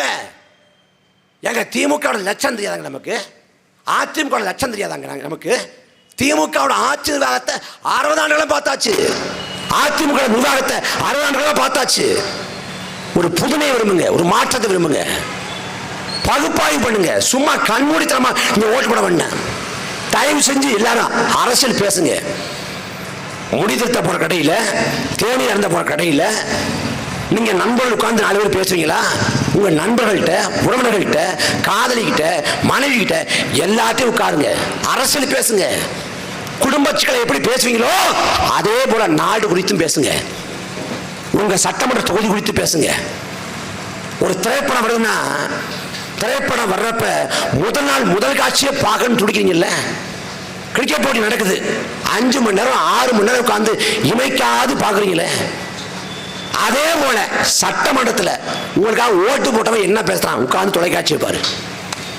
படம் வெளியாகுதா, விஜய் படம் எவ்வளவு பட்ஜெட்டு, அஜித் படம் எவ்வளவு பட்ஜெட்டு, எவ்வளவு வசூலா இருக்கு, அதை பார்க்குற நீ. உனக்காக பட்ஜெட் போடுறான்ல, பார்லிமெண்ட்ல பட்ஜெட் போடுறான்ல மத்திய அரசு, அந்த பட்ஜெட் போடுறத பாரு. இங்க தமிழ்நாட்டில் பட்ஜெட் போடுவான் பாரு. கல்விக்கு, மருத்துவத்துக்கு, சுகாதாரத்துக்கு எவ்வளவு பட்ஜெட் போட்டுக்கான்னு பாரு. எல்லாத்தையும் பாரு. கையில எல்லாருக்குமே அலைபேசி இருக்கு. ஏஐ தொழில்நுட்பம் வந்துருச்சு, ஏஐ தொழில்நுட்பம். நீ கேள்வி கேட்டா சொல்லுது. எடப்பாடி பழனிசாமி கடந்த காலத்தில் என்ன பேசினாரு சொல்லுன்னா சொல்லுது. தேடு, படி, வாசி. மனிதனுக்கும் விலங்குகளுக்கும் உள்ள வேறுபாடு சிந்திக்க ஒரு திறன் தான். ஒரு பள்ளம் இருக்கு, ஆடு போதுவீங்க. ஒரு ஆடு பழத்தில் விழுந்தாலும் வரிசை ஒரு ஆடு பதக்கம் விழுந்துடும். ஏன்னா போய் விழுந்துருவோம் அப்படிங்கிற சிந்தனை திறன் இல்லை. மனிதனுக்கு மட்டும்தான் சிந்தனை திறன் இருக்கு, படைக்கிற திறன் இருக்கு. இந்த உலகத்தில் இவ்வளவு மாற்றங்களை ஏற்படுத்தி படைச்சவன் மனுஷன் தான். அப்ப அவ்வளவு பெரிய ஆற்றல் கொண்ட நீ சிந்தி. திமுக 60 ஆண்டால என்ன பண்ண? இந்த 4.5 ஆண்டால 4.25 ஆண்டால என்ன பண்ண? அதிமுக என்ன வாக்கு கொடுத்தான்? சிந்தி, பகுப்பாய்வு செய்ய, விவாதி. நாம் தமிழர் கட்சியை கண்மூடித்தனமாக ஆதரிக்க வேண்டாம். நாம் தமிழர் கட்சி மீது விமர்சனமை, நாம் தமிழர் கட்சி நோக்கி கேள்வி எழுப்பு. நாங்கள் உங்கள் கேள்விகளுக்கு விமர்சனங்களுக்கு பதில் சொல்றோம், விளக்கம் சொல்றோம். நாங்கள் சொல்வது சரி என்று பட்டால், உன் மனசாட்சிக்கு உகந்ததாக பட்டால் எனக்கு வாக்கு செலுத்து, போதும். அதே போல திமுக நோக்கி கேள்வி கேட்கணும், அதே போல அதிமுக நோக்கி கேள்வி கேட்கணும். எல்லாத்தையும் கேள்விக்குள்ளாக்கி அப்படி வாக்கு செலுத்துங்க. நீங்க வந்தா தப்பு பண்ணிட்டு என்ன பண்றது? நாங்கள் வந்து தப்பு பண்ணா எங்களை தோற்கடி, அதான் ஜனநாயகம். அதை விட்டு ரெட்டாளிக்கே போட்டு பழக்கம் ஆயிடுச்சு, உதயசூனுக்கே போட்டு பழக்கம் ஆயிடுச்சு. கேட்டா நாங்க பரம்பரையா திமுக, நாங்க பரம்பரையா அதிமுகங்கிறது. என்னவன் பரம்பரை? ராஜராஜ சோழன் பரம்பரையா இல்ல பாகுபலி பரம்பரையா? என்னவன் பரம்பரை? என்ன பரம்பரை? திமுக இருக்கிறவன் அதிமுக போறான், கூச்சப்படுறது இல்ல. அதிமுக இருக்கிறவன் திமுக போறான், கூச்சப்படுறது இல்ல. செந்தில் பாலாஜி, இதே செந்தில் பாலாஜி கோபாலபுரம் கொள்ளை கூடாரம் என்று பேசியது சட்டமன்ற அவை குறிப்பில் இன்னைக்கு இருக்கு. இன்னைக்கு திமுகவோட முதன்மையான அமைச்சர்களை இருக்கக்கூடிய சேகர் பாபு அதிமுக சட்டமன்ற உறுப்பினராக இருக்கிற போது சட்டமன்றத்துக்குள்ள கருணாநிதி நோக்கி அடிக்க பாய்ந்தார். யாரு? சேகர் பாபு. அந்த திமுக அதிமுக போயிடுறான். திமுக அதிமுக மரணத்துக்கு அவன் கூச்சப்படுறது இல்லை. இந்த கரவெட்டியை ஓடிட்டு அந்த கரவெட்டி கட்டிக்கிறான், அதுல இருந்து இதுக்கு வரதுக்கும் கூச்சப்படுறது இல்லை. ஆனா 2 கிரமத்தை விட்டு நீ மாறுனா நீ கூச்சப்படுற. என்ன கொடுமை காலத்தெல்லாம். நீ பக்கா திமுக. கருணாநிதி மூத்த மகன் அழகிரி திமுக இல்ல, திமுக உறுப்பினர் இல்ல. ஜெயலலிதாவோட உற்ற தோழி சசிகலா அதிமுக இல்ல, அதிமுக உறுப்பினர் இல்ல.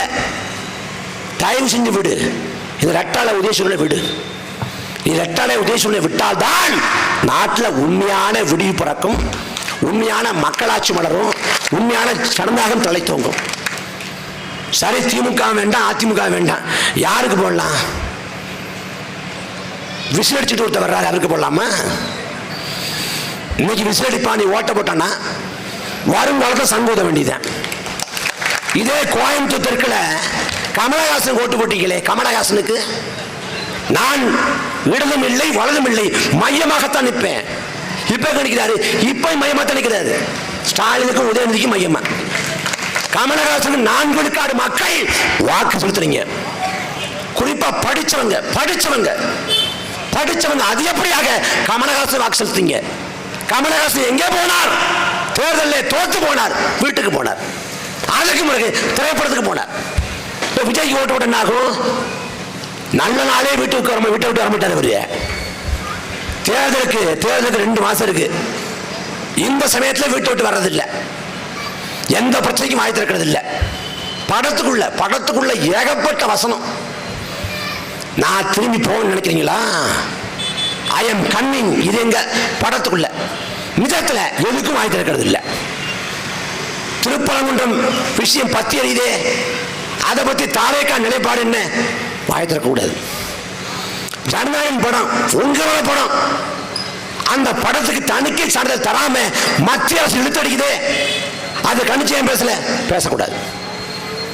சிபிஐ விசாரணை 2 முறை பொங்கலுக்கு முன்னாடி பின்னாடி 2 முறை விஜய் கூப்பிட்டானே, விசாரணை சரியான பாதையில போகுதா? நீதி கிடைக்குமா? அதை பத்தி பாருங்க. என்ன பேசக்கூடாது, எதுக்கும் பேச மாட்டார்.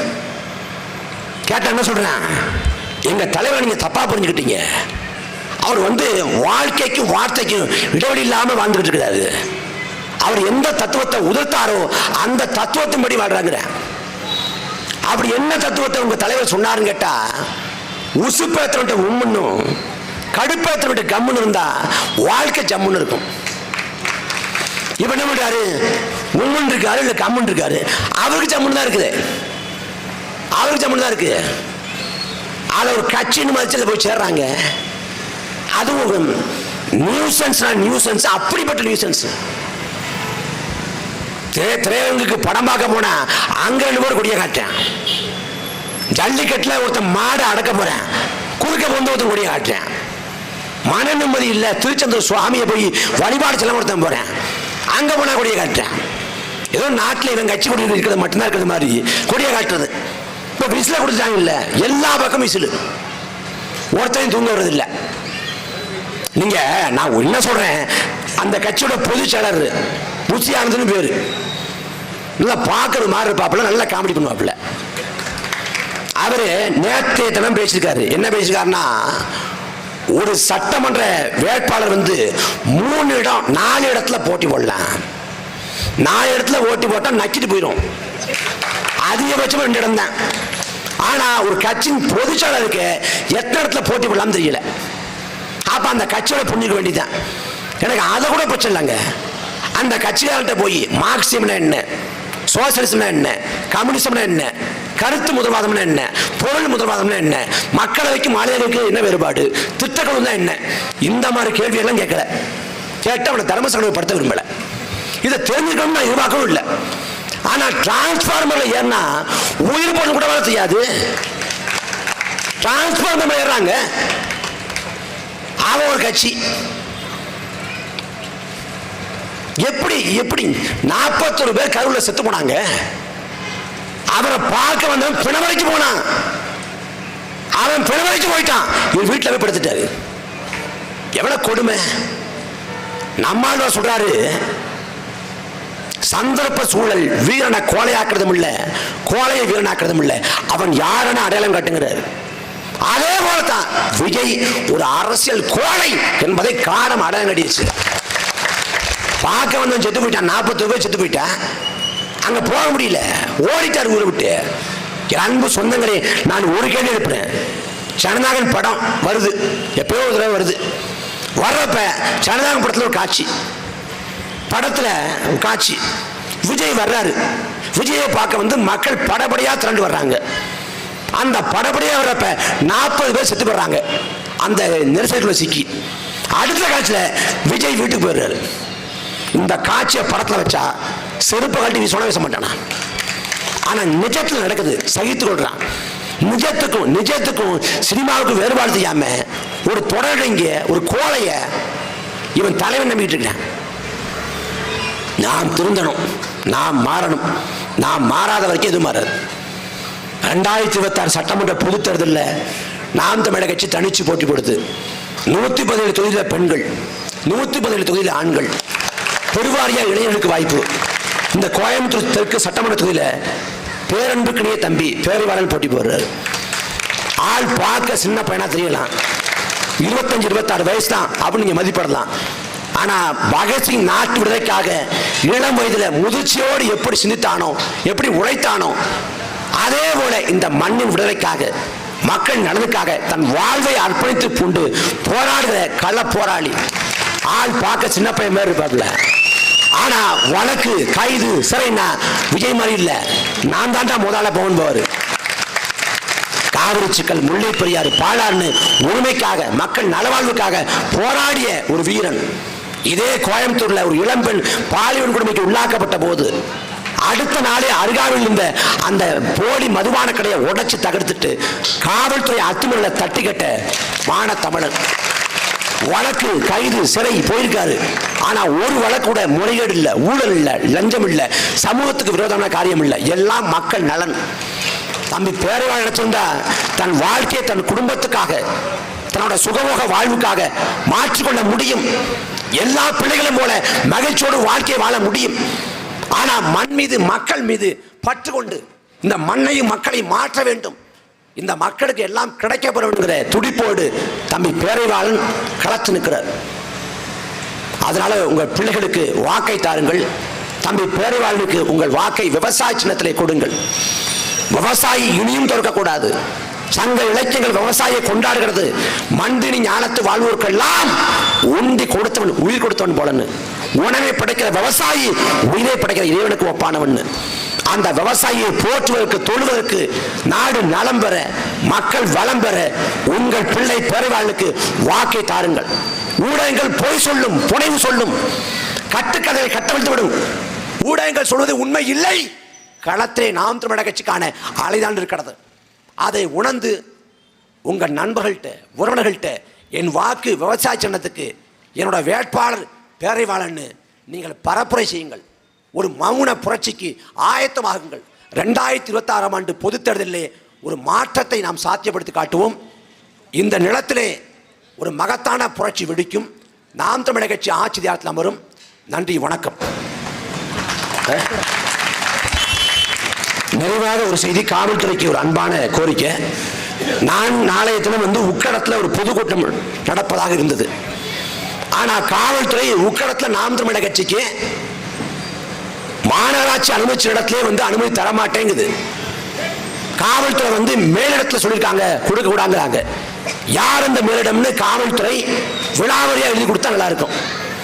நீங்க அனுமதி தர மறுத்தால் நீதிமன்றம் போய் அதே இடத்துல கூட்டம் நடத்துவோம். கூட்டம் நடத்துற போது இந்த திமுக அதிமுக முகத்தை மட்டுமில்ல, காவல்துறை முகத்தை கிழிப்போம்.